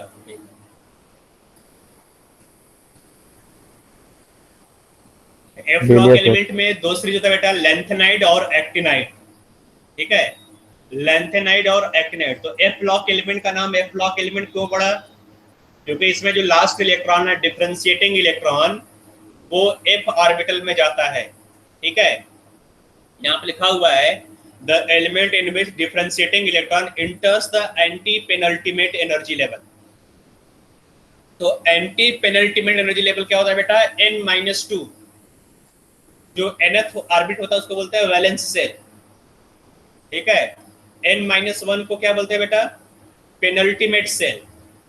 ठीक है, N-1 को तुम बोलोगे पेनल्टीमेट, और N-2 क्या बोलोगे, anti penultimate, anti penultimate energy level. ठीक है, तो तीन टाइप का यहाँ पर नेमिंग है ऑर्बिट का। तो सबसे बाहर वाला वैलेंसी, उसके अंदर वाला पेनल्टीमेट और उसके अंदर वाला एंटी पेनल्टीमेट। ठीक है, तो इसको F ब्लॉक एलिमेंट बोलते हैं। These are often called as inner transition elements और rare earth elements। ठीक है, रेयर अर्थ मेटल बोलते हैं, रेयर अर्थ एलिमेंट्स। तो यहाँ पे जो नेमिंग याद रखना है बेटा, इनर ट्रांजिशन मेटल एलिमेंट्स भी इसको बोलते हैं और रेयर अर्थ एलिमेंट्स भी बोलते हैं। The differentiating electron in transition element में इंटर आइदर 4f और 5f orbitals based upon which they are differentiated into lanthanide और actinide। तो जो लैंथेनाइड है, लैंथेनाइड में 4f होगा और एक्टिनाइड में 5f होता है। ठीक है, ये तुम्हारा बेसिक जनरल नॉलेज था एफ ब्लॉक एलिमेंट के लिए। आ जाता है लैंथेनाइड्स में। तो लैंथेनाइड्स लिखा हुआ है ना, 4f ऑर्बिटल जाएगा। एक्टिनाइड्स में क्या होगा, 5f में जाएगा। ठीक है, 5f ऑर्बिटल्स में। तो तुम्हें मालूम है जो पीरियोडिक टेबल के नीचे है ना, जिस तरह से सीरीज बना होता है, जो फर्स्ट सीरीज है उसको लेंथेनाइड सीरीज बोलते हैं, जो सेकंड सीरीज है उसको एक्टिनाइड सीरीज बोलते हैं। तो कितने लेंथेनाइड एलिमेंट्स होता है बेटा यहाँ पर? 14। और ये भी क्या होगा, एक्टिनाइड भी 14 होता है। जो एक्टिनाइड है वो रेडियो एक्टिव होता है। ठीक है, actinide series. Characteristics of lanthanides, उसको देख लेते हैं। General characteristics of lanthanides. ठीक है, पहला है ऑक्सीडेशन इलेक्ट्रॉनिक कॉन्फ़िगरेशन। निकाल लोगे इलेक्ट्रॉनिक कॉन्फ़िगरेशन क्या होगा, है ना, कि जो लास्ट इलेक्ट्रॉन है वो f ऑर्बिटल में जाएगा। और एक्टिनाइड की बात करोगे तो यहाँ पर 5f में जाएगा। तो तुम्हें इलेक्ट्रॉनिक कॉन्फ़िगरेशन लिखने आता है, जो L+L रूल है जिससे तुम लिखते हो इलेक्ट्रॉनिक कॉन्फ़िगरेशन। ऑक्सीडेशन स्टेट की बात करोगे, जो ऑक्सीडेशन स्टेट है, तो कोई यहाँ पर पूछता है यहाँ पर ऑक्सीडेशन स्टेट के बारे में। Lanthanide show only one oxidation state. याद रखो, जो लैंथेनाइड है उतना ज्यादा वेरिएबल ऑक्सीडेशन स्टेट यहाँ पर नहीं होता लैंथेनाइड का। ठीक है, lanthanide show only one stable oxidation state which is not in case of actinides. तो एक्टिनाइड का जो ऑक्सीडेशन स्टेट है वो वेरी करेगा, वेरिएबल ऑक्सीडेशन स्टेट होगा। ठीक है, the typical oxidation state of lanthanide is +3। some elements so +2 or +4 also when they lead to noble gas configuration। अगर कहीं पर नोबल गैस कॉन्फ़िगरेशन आ गया तो वहां पर क्या होगा, प्लस सीरियम। अगर F0 कर दो वहां पर तो क्या होगा, नोबल गैस कॉन्फ़िगरेशन को अटेंड करेगा, है ना। इसलिए यहाँ पर +4 ऑक्सीडेशन स्टेट भी पॉसिबल है। वैसे क्या होगा बेटा, 14 एलिमेंट में सबका क्या होगा, +2 होगा, सॉरी +3 होगा। हर एक एलिमेंट का +3 जनरल ऑक्सीडेशन स्टेट होगा। और कुछ जगह पर एक्सेप्शन होगा बेटा +2 और +4 का। तो +4 किसका होगा, सीरियम का। सीरियम का +4 होता है, क्यों? पूछे क्वेश्चन में, why cerium show +4 oxidation state while other lanthanide show +2 oxidation state, because of noble gas configuration. Europium यहाँ पर है, ठीक है, EU। तो जो EU है इसका ऑक्सीडेशन स्टेट +2 क्यों होता है, +3 क्यों नहीं हुआ? क्योंकि जो +3 है, +3 में हो जाएगा F6, +3 में F6 हो जाएगा। और जो +2 अगर हो रहा है, +2 क्या हो रहा है बेटा, +2 पे क्या है, 7। तो अगर F7 है तो F7 मतलब क्या हुआ, हाफ फील्ड। जो F ऑर्बिटल है उसका मैक्सिमम कैपेसिटी होता है 14 इलेक्ट्रॉन। अब 14 का होगा 7, है ना। इसलिए जो EU है, EU का ऑक्सीडेशन स्टेट +2 होता है। ठीक है, अब यहाँ पर यूट्रोपियम लिखा हुआ है YB+2। ये क्या है, YB जो लिखा है ना, ये ++2 तो लिखा है। ये एक ही 2 होगा, +2 नहीं है। एक मिनट करेक्ट कर लेता हूँ।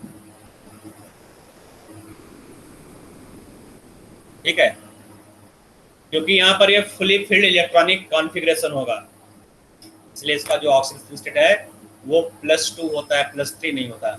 तो ये 3 एक्सेप्शन है, इन तीनों को याद रखना है। ठीक है, विद रीजन।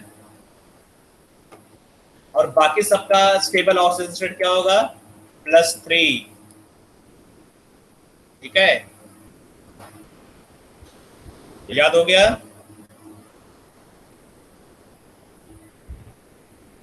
ओके, आ जाओ लैंथेनाइड कॉन्ट्रैक्शन पर। लैंथेनाइड कॉन्ट्रैक्शन, बहुत तुमने टर्म सुना था लैंथेनाइड कॉन्ट्रैक्शन। कोई बताएगा बेटा लैंथेनाइड कॉन्ट्रैक्शन क्या होता है? Sir, increasing sorry atomic number increase करने पर भी एटॉमिक साइज में ज्यादा चेंज नहीं आता।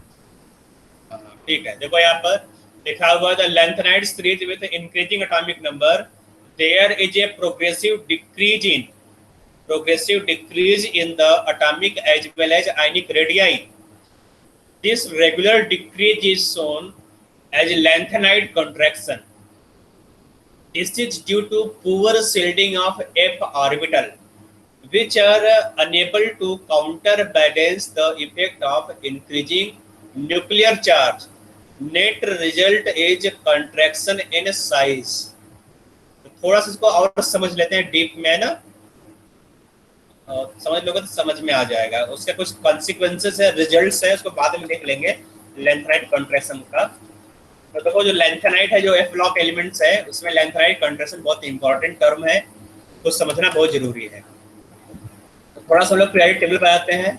जो पीरियोडिक टेबल उसको देख लेते हैं। यहाँ पर मैं यहाँ पर ओपन कर दे रहा हूँ पीरियोडिक टेबल।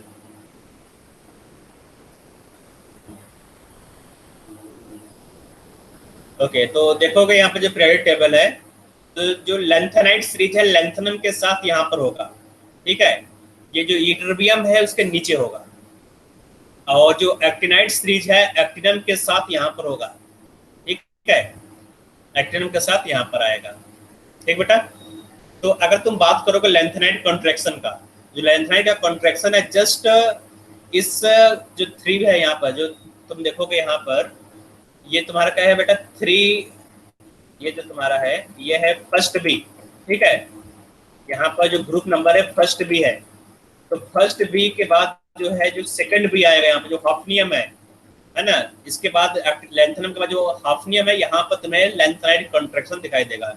मतलब हाफनियम पर तुम्हें लेंथेनाइट कॉन्ट्रैक्शन दिखाई देगा, टेंटेनम पर दिखाई देगा, टंगस्टन पर, रुथेनियम, इन सब पर दिखाई देगा। जो एलिमेंट्स यहाँ पर 1 2 3 4 5 6 7 8 9, ये जो 9 एलिमेंट्स है इसके ऊपर लेंथेनाइट कॉन्ट्रैक्शन का इफेक्ट दिखाई देता है, ठीक है। क्योंकि यहाँ इसके पहले ही लेंथेनाइट्स होता है, यहाँ पर यहीं पर लेंथेनाइट था, इसके बाद तुम्हारा ये सब हाफनियम, टेंटेनम क्या आ रहा है, लेंथेनाइट के बाद आ रहा है यहाँ पर।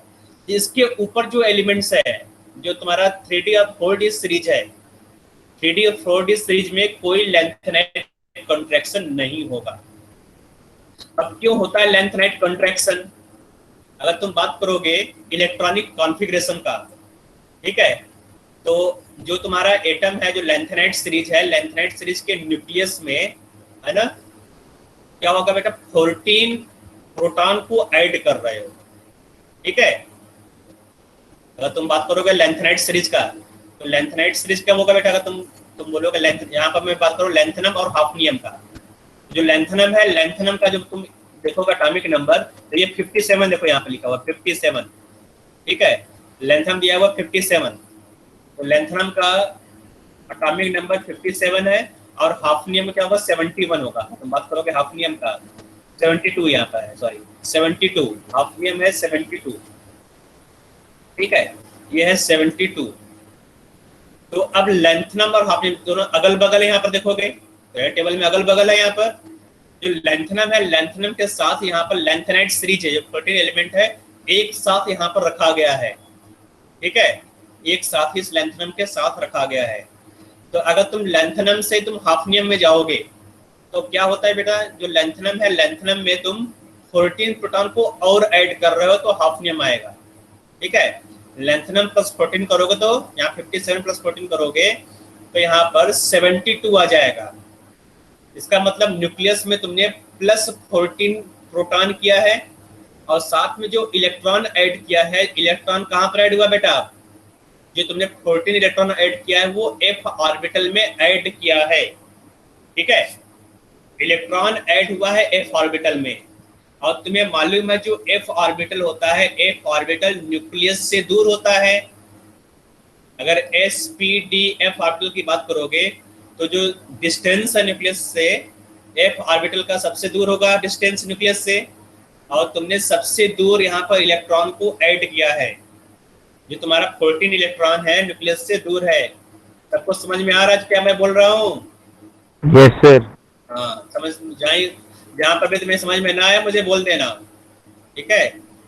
तो 14 इलेक्ट्रॉन तुमने f ऑर्बिटल में डाला, और जो f ऑर्बिटल का शिल्डिंग पुअर होता है, पुअर शिल्डिंग, ठीक है, क्योंकि न्यूक्लियस से दूर है। अगर इलेक्ट्रॉन तुमने s ऑर्बिटल डाला होता है या p ऑर्बिटल डाला होता है तो s ऑर्बिटल और p ऑर्बिटल न्यूक्लियस के पास है, जो ऑर्बिटल न्यूक्लियस जितना पास आएगा उसका उतना ज्यादा शिल्डिंग इफेक्ट होगा। जो ऑर्बिटल न्यूक्लियस जितना दूर होगा उतना शिल्डिंग इफेक्ट कम होगा। शिल्डिंग मतलब सिग्मा, याद आ रहा बेटा? जेट इफेक्टिव क्या होता है? Z effective is equal to Z minus sigma. ये फॉर्मूला तुमने देखा कहीं पर? Yes sir, sigma yes sir. देखा है ना, Z effective is equal to Z minus sigma. तो अब यहाँ पर जो सिग्मा वैल्यू है, जो शिल्डिंग इफेक्ट है वो कम है, पुअर है। जो सिग्मा वैल्यू है वो कम है, पुअर है बेटा यहाँ पर, है ना। इसका मतलब क्या, जो सिग्मा का वैल्यू है क्या होगा, लेस होगा, है कि नहीं। तो अगर सिग्मा का वैल्यू कम होगा तो जो जेफ वैल्यू क्या होगा, जेफ वैल्यू ज्यादा होगा कि नहीं, हायर होगा, higher Yes, Z eff sir. Value. तो अगर जेफ वैल्यू हायर है तो हायर जेफ वैल्यू मतलब जो न्यूक्लियर है बेटा, न्यूक्लियर चार्ज ज्यादा हो गया यहाँ पर, जो तो न्यूक्लियर साइज कम चार्ज हो है। जाएगा। हाँ, तो जो जेफ वैल्यू ज्यादा हो गया तो न्यूक्लियर चार्ज ज्यादा हो गया, तो अब क्या करेगा, ये ऑर्बिटल्स को, जो इलेक्ट्रॉन है, जो आउटरमोस्ट इलेक्ट्रॉन, उसको अट्रैक्ट करेगा यहाँ पर, ठीक है। तो अगर यहाँ पर इस इलेक्ट्रॉन को अट्रैक्ट करेगा तो साइज क्या होगा बेटा, अगर जितना ज्यादा जेफ वैल्यू होगा उतना कम साइज होगा, ठीक है। Higher the Z eff value, higher Z eff value means क्या होगा बेटा, लोअर द साइज, ठीक है। तो साइज है कम हो जाएगा, इसी को बोलते हैं लेंथनाइट कॉन्ट्रैक्शन। क्योंकि जो 14 इलेक्ट्रॉन है, 14 इलेक्ट्रॉन एफ ऑर्बिटल में जा रहा है, ये अगर पी ऑर्बिटल या एस ऑर्बिटल में जाता तो यहाँ पर शिल्डिंग इफेक्ट वैल्यू ज्यादा होता है, तो साइज उतना कॉन्ट्रैक्ट नहीं करता। तो यहाँ पर साइज कॉन्ट्रैक्ट हो गया, ठीक है। तो अगर साइज कॉन्ट्रैक्ट हो गया तो क्या होगा बेटा, जो हाफनियम का साइज है वो छोटा हो जाएगा लेंथनम से, लेंथनम है, लेंथनम से साइज छोटा हो जाएगा हाफनियम से, ठीक है। इसी को लेंथनाइट कॉन्ट्रैक्शन बोलते हैं। तो लेंथनाइट कॉन्ट्रैक्शन कब तुम्हें दिखाई देगा बेटा, ये तुम्हें दिखाई देगा 5D, जो 5D सीरीज है, देखो 3D में नहीं दिखाई देगा, लेंथनाइट वहां है नहीं, 4D में लेंथनाइट नहीं है, 5D में दिखाई देगा। कब दिखाई देगा बेटा, हाफनियम, हाफनियम से आगे दिखाई देगा, ठीक है। तो यही लिखा हुआ, फिर देखते हैं यहाँ पर, the lanthanide series with increasing atomic number, there is a progressive decrease in the atomic as well as ionic radii. This regular decrease is known as lanthanide contraction. This is due to poor shielding of f orbital, which are unable to counterbalance the effect of increasing nuclear charge. Net result is contraction in size. ठीक है, तो इसको note कर लोगे, consequences लिखा हुआ है, पढ़ना चाहो तो पढ़ लो, यहाँ पर इसका कोई ज्यादा मीनिंग नहीं है।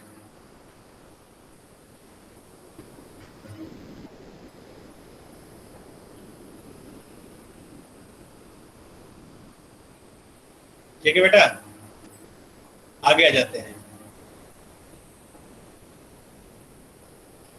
Complex formation, complex formation ability, ठीक है। यहाँ देखो, the lanthanide do not have much tendency to form complexes due to low charge density. याद होगा बेटा, जो लैंथेनाइड है, लैंथेनाइड कॉम्प्लेक्स ज्यादा नहीं बनाता है, रीजन क्या है, low charge density, because of their size. However the tendency to form complex and their stability increases with increase in atomic number, ठीक है। लैंथेनाइड सीरीज की बात करोगे, जो लैंथेनाइड सीरीज है यहाँ पर, जो 14 एलिमेंट है ना, तो 14 एलिमेंट्स की अगर बात करोगे तो अगर तुम एटॉमिक नंबर इंक्रीज करोगे तो कॉम्प्लेक्स फॉर्मेशन एबिलिटी इंक्रीज करेगा। लेकिन ओवरऑल जो लैंथेनाइड है, ओवरऑल जो लैंथेनाइड सीरीज है, इसका कॉम्प्लेक्स फॉर्मिंग एबिलिटी कम होता है, ये कॉम्प्लेक्स बना इजीली नहीं बनाता है। रीजन यहाँ पर है low charge density.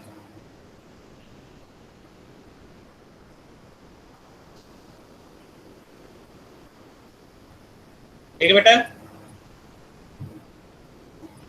Chemical behaviour, chemical behaviour important नहीं, केमिकल रिएक्शन नहीं है, इसको छोड़ दो, ये नहीं है, ठीक है। केमिकल बिहेवियर तुम्हारे सिलेबस में नहीं, हटा दो। इसके बाद है actinide, general characteristics of actinides. जो एक्टिनाइड्स है उसका इलेक्ट्रॉनिक कॉन्फिगरेशन तुम्हें मालूम है ना। यहाँ पे जो इलेक्ट्रॉन है 5 ऑर्बिटल जाएगा, 1 to 14 इलेक्ट्रॉन एक्टिनाइड सीरीज है। ऑक्सीडेशन स्टेट्स, अब देखो यहाँ पर लिखा हुआ है बहुत सारी चीजें यहाँ पर, ये मालूम है। जो लैंथेनाइड है, लैंथेनाइड का कॉमन ऑक्सीडेशन स्टेट +2 था, ठीक है। अब यहाँ पर जो कॉमन ऑक्सीडेशन स्टेट है वो +3 है। देखो, the dominant oxidation state of these element is +3 similar to lanthanides. Besides +3 state, they also exhibit +4 oxidation state. Some actinides show still higher oxidation states. The maximum oxidation state first increases up to the middle end of the series and then decreases. The increase from +4 of thorium to +5 +6 +7 to Pa vanadium and neptunium, ये क्या है, neptunium इसको बोलते हैं, ठीक है। But decrease in the succeeding element. तो ये कुल मिला के बात ये है बेटा, इतना सब जरूरत नहीं है, तो मैं याद रखना यहाँ पर जो कॉमन ऑक्सीडेशन स्टेट है, common oxidation state of actin series +3 and it shows variable oxidation state. यहाँ पर जो एलिमेंट्स है वेरिएबल ऑक्सीडेशन स्टेट शो करता है because of similar energy level of s, t and f orbitals. यहाँ पर जो एनर्जी है, एनर्जी ऑलमोस्ट सेम होता है f ऑर्बिटल और s ऑर्बिटल का, तो इलेक्ट्रॉन को यदि यहाँ पर ऑक्सीडाइज कर सकते हो तो ये भी वेरिएबल ऑक्सीडेशन स्टेट शो करता है। ठीक है बेटा, देख रहे हो +5 +6 +7 ढेर सारे इसके पॉसिबल ऑक्सीडेशन स्टेट हैं।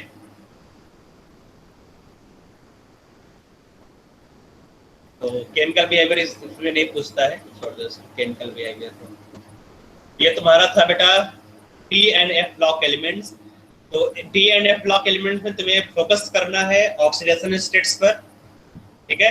ऑक्सीडेशन स्टेट्स क्या होगा, अब मोस्टली तुम्हें फोकस करना होगा बेटा लेंथेनाइट सीरीज में, और लेंथेनाइट कंट्रैक्शन को तुम्हें याद रखना है कि लेंथेनाइट कंट्रैक्शन क्या होता है।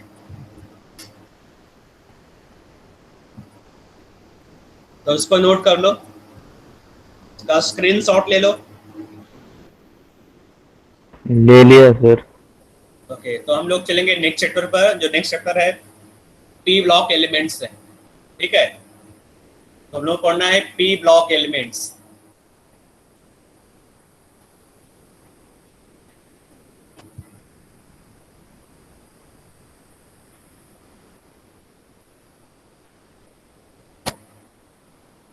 ओके, तो जनरल इंट्रोडक्शन यहाँ लिखा गया है। The right side of periodic table having group number 13, 14, 15, 16, 17 and 18 are known as p block elements. These elements have 3, 4, 5, 6, 7, 8 electron in their outermost shell respectively. The electron of these elements occupy the position in p subshell. That is why they added p block elements. Their general configuration is ns2 np 1 to 6 electron. तो सबको मालूम होगा, इसमें कुछ नया चीज नहीं है इंट्रोडक्शन में, ठीक बेटा। तो जो तुम्हारा पी ब्लॉक एलिमेंट्स है, पी ब्लॉक एलिमेंट्स तुम्हें पढ़ना है नाइट्रोजन फैमिली। नाइट्रोजन फैमिली को निक्टोजेंस भी बोलते हैं। निक्टोजेंस मतलब कुछ ऐसे गैस निकलते हैं बेटा, नाइट्रोजन फैमिली कुछ ऐसे गैस बनाते हैं जो दम घोटू होते हैं, ठीक है। जैसे अमोनिया हो गया, फास्फीन हो गया, ये सब क्या है बेटा, दम घोट देता है। ऑक्सीजन फैमिली इसको चाल्कोजेंस भी बोलते हैं। चाल्कोजेंस मतलब ओर फार्मिंग एजेंट्स, ओर फार्मिंग एलिमेंट्स, चाल्कोजेंस। हैलोजेंस, ठीक है। हाइड्रोजन फैमिली के बाद नोबल गैसेस है। तो ये 4 ग्रुप को हम लोग पढ़ना है। इसके अलावा जो 2 और ग्रुप था पी ब्लॉक एलिमेंट्स में, कार्बन फैमिली और बोरान फैमिली, मतलब ग्रुप 13 एंड 14। ग्रुप 13 और 14 क्लास 11 में तुम लोगों ने पढ़ लिया है, ठीक है। तो यहाँ पर हम लोग पढ़ेंगे 15, 16, 17। वैसे ग्रुप 15 भी क्लास 11 में आ गया है ना, लेकिन क्लास 11 में पढ़ाया नहीं गया ग्रुप 15, इसलिए हम लोग यहाँ पर पढ़ेंगे। तो some important property of P block element, तो कुछ जनरल कैरेक्टरिस्टिक्स है, कुछ प्रॉपर्टी है, उसको देख लेंगे, ठीक है। तो जो पी ब्लॉक एलिमेंट्स में है बेटा, उसमें पहला प्रॉपर्टी इलेक्ट्रॉनिक अफिनिटी, दूसरा है मेटेलिक कैरेक्टर, थर्ड है ऑक्सीडेशन स्टेट। उसके बाद हम देखेंगे टेबुलर फॉर्म में इन सब प्रॉपर्टी को। तो इलेक्ट्रॉन एफिनिटी, इलेक्ट्रॉन एफिनिटी की बात कर लेते हैं। Electron affinity increases from left to right, है ना। तो मालूम है लेफ्ट राइट जाओगे तो इलेक्ट्रॉन गैन एंथैल्पी बढ़ता है, and it decreases from top to bottom. But group 15 having exceptionally low value of electron affinity due to extra stability because of presence of exactly half filled orbital in their valence shell. Similarly, element of group 18 noble gases have zero affinity due to presence of complete octet with which provides them stability. ठीक है, तो कुछ नया नहीं था बेटा electron affinity में, जहां पर भी हाफ इलेक्ट्रॉन एफिनिटी का मतलब क्या होता है?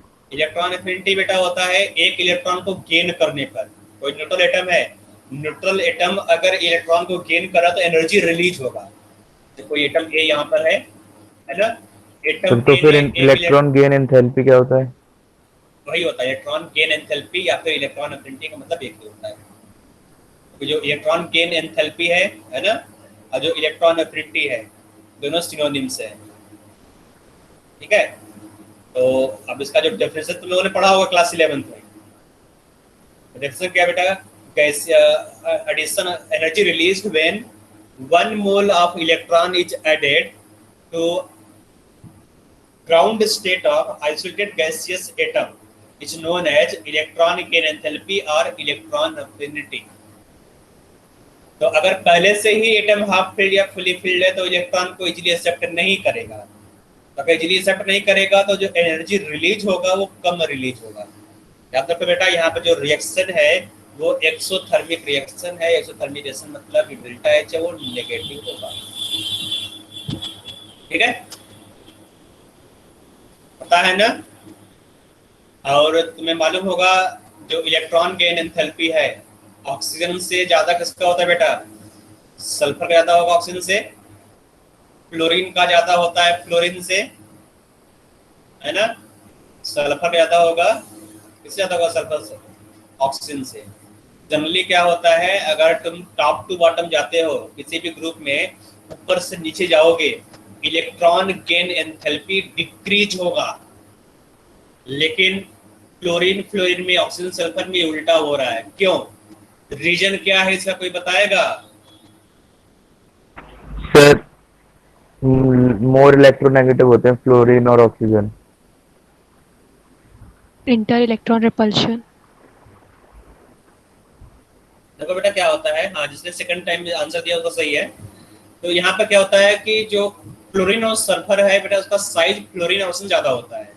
अगर साइज ज्यादा है तो यहाँ पर जो इलेक्ट्रॉनिक रिपल्शन कम होगा, जबकि जो फ्लोरीन है और ऑक्सीजन है इसका साइज छोटा होता है। अगर साइज छोटा है, यहाँ तुम एक और इलेक्ट्रॉन को ऐड कर रहे हो, छोटे से साइज में इलेक्ट्रॉन को ऐड करोगे तो इलेक्ट्रॉनिक रिपल्शन होगा, है कि नहीं। इसलिए फ्लोरीन और ऑक्सीजन का इलेक्ट्रॉन गेन एंथैल्पी थोड़ा सा कम होता है फ्लोरीन और सल्फर से, less negative. Less negative more negative बात नहीं करोगे यहाँ पर, यहाँ इलेक्ट्रोनेगेटिविटी की बात नहीं हो रहा है। इलेक्ट्रोनेगेटिविटी अलग होता है, इलेक्ट्रॉन एफिनिटी अलग होता है। ठीक है, इलेक्ट्रोनेगेटिविटी का मतलब होता है अगर कोवेलेंट बॉन्ड बना हुआ है ए और बी के बीच में, ठीक है, जो ज्यादा शेयर्ड इलेक्ट्रॉन को अपनी तरफ अट्रैक्ट करेगा वो होता है इलेक्ट्रोनेगेटिविटी। अब यहाँ पर इलेक्ट्रॉन को टोटली यहाँ पर क्या कर रहा है, एक्सेप्ट कर रहा है, यहाँ बॉन्ड नहीं बना है ना। तो इलेक्ट्रोनेगेटिविटी की बात यहाँ पर नहीं बोलोगे, है ना, इलेक्ट्रोनेगेटिविटी अलग टर्म है। एक बार तुम लोग देख लेना बेटा, रिवाइज कर लेना, जो पीरियोडिक प्रॉपर्टीज है देख लेना, है ना बेटा।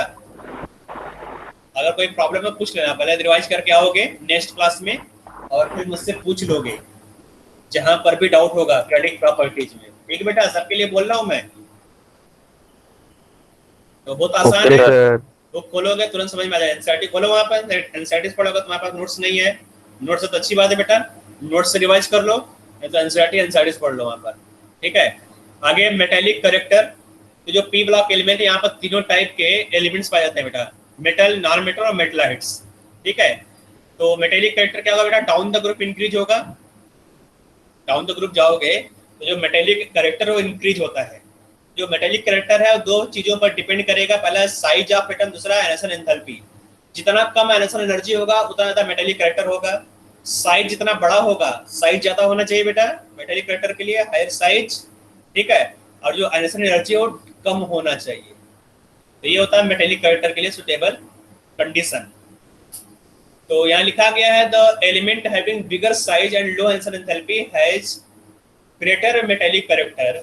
After combining both above mentioned factor, we observe that elements with above two properties are located in left corner of P block, and strong non-metallic elements are located at the right corner of the right diagonal strip of the elements separated, thus two having these, ये देखो यहाँ पर battery property level समझ में आ जाएगा यहाँ पर, ठीक है। यहाँ देखो ये तुम्हारा पी ब्लॉक एलिमेंट्स है, तो ये दिख रहा होगा ग्रीन कलर का, green green green green green, है ना। ये तुम्हें ग्रीन कलर का दिख रहा हो क्या है, मेटल्स है ये सब। और ये तुम्हें जो येलो और ऑरेंज कलर का दिख रहा है वो क्या है, नॉन मेटल। ऑरेंज और येलो ये नॉन मेटल है, ग्रीन वाले सब मेटल्स है। और इन दोनों के बीच में देखो यहाँ पर, ठीक है, ये थोड़ा सा ग्रे शेडेड का है, ग्रे शेड ग्रीन कलर तुम्हें दिख रहा होगा, है ना। ये है नॉन मेटल। तो नॉन मेटल में बोरान हो गया, silicon, germanium, arsenic, antimony, tellurium और पोलोनियम, ये सब है नॉन मेटल्स। तो सॉरी मेटलाइट्स है यहाँ पर, सेमी मेटल या मेटलाइट्स है। तो मेटल, मेटलाइट्स और नॉन मेटल तीनों यहाँ पर हैं, ठीक है। सॉलिड, लिक्विड, गैस तीनों होता है यहाँ पे। देखो जो ब्रोमीन लिक्विड होगा, जो हीलियम ये सब है बेटा, ये है ना, फ्लोरीन, नाइट्रोजन, ऑक्सीजन, ये सब गैस में है। बाकी सब यहाँ पे क्या है, सॉलिड स्टेट में एग्जिस्ट करते हैं। तो यहाँ पर तीनों टाइप के एलिमेंट्स, है ना, और तीनों फिजिकल स्टेट में एग्जिस्ट करने वाले मेटल सब यहाँ पर तुम्हें मिलेगा पी ब्लॉक एलिमेंट्स में। ओके, तो आगे आ जाता है यहाँ पर ऑक्सीडेशन स्टेट्स। तो ऑक्सीडेशन स्टेट देख लो, the P block element have the p block elements show variety of oxidation state, both positive and negative. Some of p block elements show different oxidation states due to inert pair effect. मालूम बेटा inert pair effect क्या होता है, inert pair effect where their lower oxidation state is more predominant. Inert pair effect किसी को मालूम है क्या होता है, क्या इसका मतलब क्या होता है इनर्ट पेयर इफेक्ट का, क्या होता है बेटा इनर्ट पेयर इफेक्ट? बोलो बेटा, नहीं मालूम है, बोलो नहीं मालूम है। ठीक है, तुम लोग मालूम है तो पढ़ लेना। आगे जाते हैं यहाँ पर, आगे यहाँ लिखा हुआ टेबुलर फॉर्म में कुछ प्रॉपर्टी दिया गया है, ठीक है।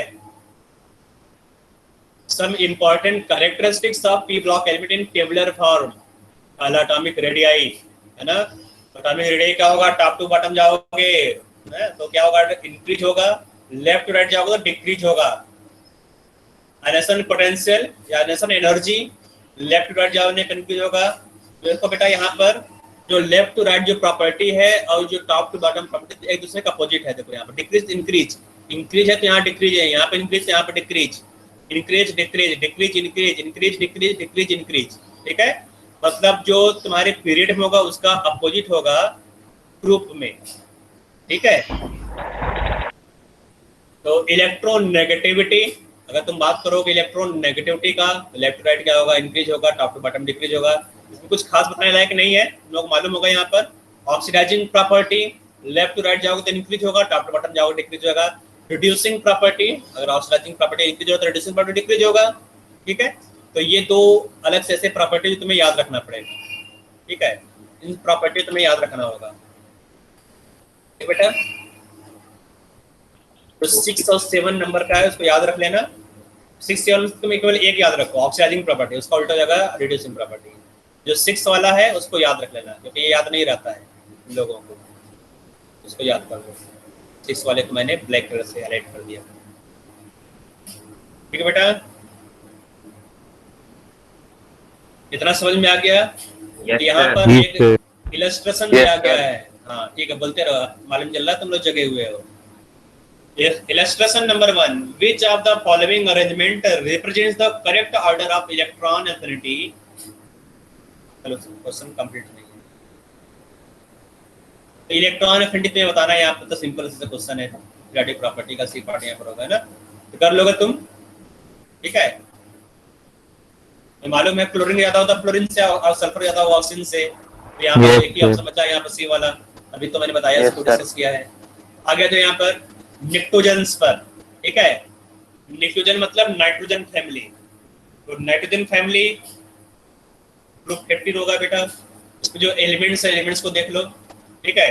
जो एलिमेंट्स यहाँ पर है 5 एलिमेंट है, नाइट्रोजन, फास्फोरस, आर्सेनिक, एंटीमोनी और बिस्मथ, ठीक है। तो जो नाइट्रोजन है, नाइट्रोजन का जो कॉमन ऑक्सीडेशन स्टेट है कितना होता है बेटा? +3। फास्फोरस का +3, आर्सेनिक, एंटीमनी, बिस्मथ सबका क्या होगा? +3 इसके अलावा जो फास्फोरस है, जो नाइट्रोजन बेटा, नाइट्रोजन +3 होगा, +5 भी होता है। ठीक है, नाइट्रोजन तुम बात करोगे, नाइट्रोजन में बेटा वेरिएबल ऑक्सीडेशन स्टेट होगा। नाइट्रोजन का ऑक्सीडेशन नंबर -3 से +5 तक वेरी करता है। नाइट्रोजन है, नाइट्रोजन का ऑक्सीडेशन नंबर -3 भी होता है, +5 भी हो सकता है। ठीक है, तो जो फास्फोरस है, फास्फोरस का भी इस तरह से ढेर सारे ऑक्सीडेशन स्टेट होते हैं। आर्सेनिक का बेटा मेटल है, आर्सेनिक मेटलाइट्स है, यहाँ पर एंटीमनी भी मेटलाइट है, बिस्मथ क्या है? मेटल है। तो बिस्मथ का जो कॉमन ऑक्सीडेशन स्टेट है वो +3 होगा, ये +5 एग्जिस्ट नहीं करता है। क्यों बेटा? Because of inert pair effect. यहाँ पे जो +3 है, जो बिस्मथ याद रखो बेटा, बिस्मथ में लग जाएगा इनर्ट पेयर इफेक्ट। जो सबसे लास्ट वाला एलिमेंट होता है बेटा, लास्ट वाला एलिमेंट याद रखो, हर एक ग्रुप में जो लास्ट वाला एलिमेंट होगा, लास्ट एलिमेंट को तुम लगाओगे इनर्ट पेयर इफेक्ट। ठीक है, इनर्ट पेयर इफेक्ट कहाँ पर वर्क करेगा बेटा? Last element in each group of P block element. Inert pair केवल पी ब्लॉक एलिमेंट्स में ही होता है, ये एस और डी ब्लॉक एलिमेंट में नहीं होता है, केवल पी ब्लॉक एलिमेंट में इनर्ट पेयर इफेक्ट होगा। कहाँ पर एक्ट करेगा बेटा? Last element. ठीक है, ग्रुप के लास्ट में क्या होता है inert pair effect? Inert pair effect बोलता है बेटा कि जो लोअर ऑक्सीडेशन स्टेट है, lower oxidation state are more stable. ठीक है, मोर स्टेबल। तो याद रखो, जो बिस्मथ है, बिस्मथ का 2 ऑक्सीडेशन स्टेट दिया गया है, +3 और +5। तो +3 और +5 से किसका स्टेबिलिटी ज्यादा होगा बेटा? बताओ। +3 का, बस ये इनर्ट पेयर इफेक्ट याद कर लेना इसको। ठीक है, क्यों होता है? रीजन इसका रीजन है पुअर शिल्डिंग ऑफ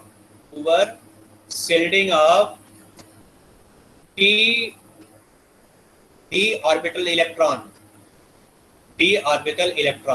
ठीक है, इससे पहले जो D एंड F कर दो, D एंड F। ठीक है, D ऑर्बिटल में 10 इलेक्ट्रॉन जाएगा और F ऑर्बिटल में 14 इलेक्ट्रॉन जाएगा। इसके थ्रू जो तुम्हारा शिल्डिंग इफेक्ट है वो कम हो जाएगा, इसलिए यहाँ पर जो लोअर ऑक्सीडेशन स्टेट है उसका स्टेबिलिटी ज्यादा होगा। तो पहले तुम्हें याद रखना चाहिए बेटा कि इनर्ट पेयर इफेक्ट कहाँ पर एक्ट होगा, कहाँ पर वर्क करेगा, क्या होता है, इसका मतलब क्या होगा बेटा? तो इनर्ट पेयर इफेक्ट मतलब lower oxidation state are more stable. Question पूछ दिया +3 +5 का स्टेबिलिटी ज्यादा होगा, +3 का। Reason poor shielding of D and F orbitals. ठीक है, ओके। तो आगे जाते हैं, यहाँ पर इसका स्क्रीनशॉट ले लिया तुम लोगों ने? ले लिया होगा। ले लिया सर। Yes sir. तो आगे जाते हैं यहाँ पर केमिकल प्रॉपर्टी ऑफ ग्रुप 15। तो केमिकल प्रॉपर्टी देख लो क्या होता है, नेक्स्ट क्लास में बताऊंगा क्योंकि मैं थक गया हूँ बोलते बोलते, पूरा थ्रेटस। तो केमिकल प्रॉपर्टी में पढ़ना है hydrides, halides, oxides, oxy acid. कहीं कहीं पर ऑक्सी एसिड्स को जो तुम्हारा एनसीईआरटी में ऑक्सो एसिड लिखा गया है। Yes sir. ठीक है, तो ऑक्सी एसिड कहीं लिखा रहता है, कहीं पर ऑक्सो एसिड लिखा रहेगा। जो नंबर है ना, नंबर NUMBR लिखा रहता है, नंबर को MOMBR लिखा रहता है। ठीक है, तुम बात करोगे यहाँ पर कलर का COLOR होता है, कलर जो होता है LOCOUR भी होता है, तो दोनों चलता है यहाँ पर। ठीक है, तो oxy acid, oxo acid, number, colour को। ठीक है, नोट कर लो। तो नेक्स्ट क्लास में लोग पढ़ेंगे इसको। Okay sir. Okay sir. Okay बेटा, bye bye. Bye good evening sir. Sir. Good evening sir. थोड़ा सा पढ़कर आना पी ब्लॉक एलिमेंट, थोड़ा मुझे कम मेहनत करना पड़ेगा, क्वेश्चन पूछ लेना जो डाउट होगा ओके तो। Sir. Okay sir. Okay sir.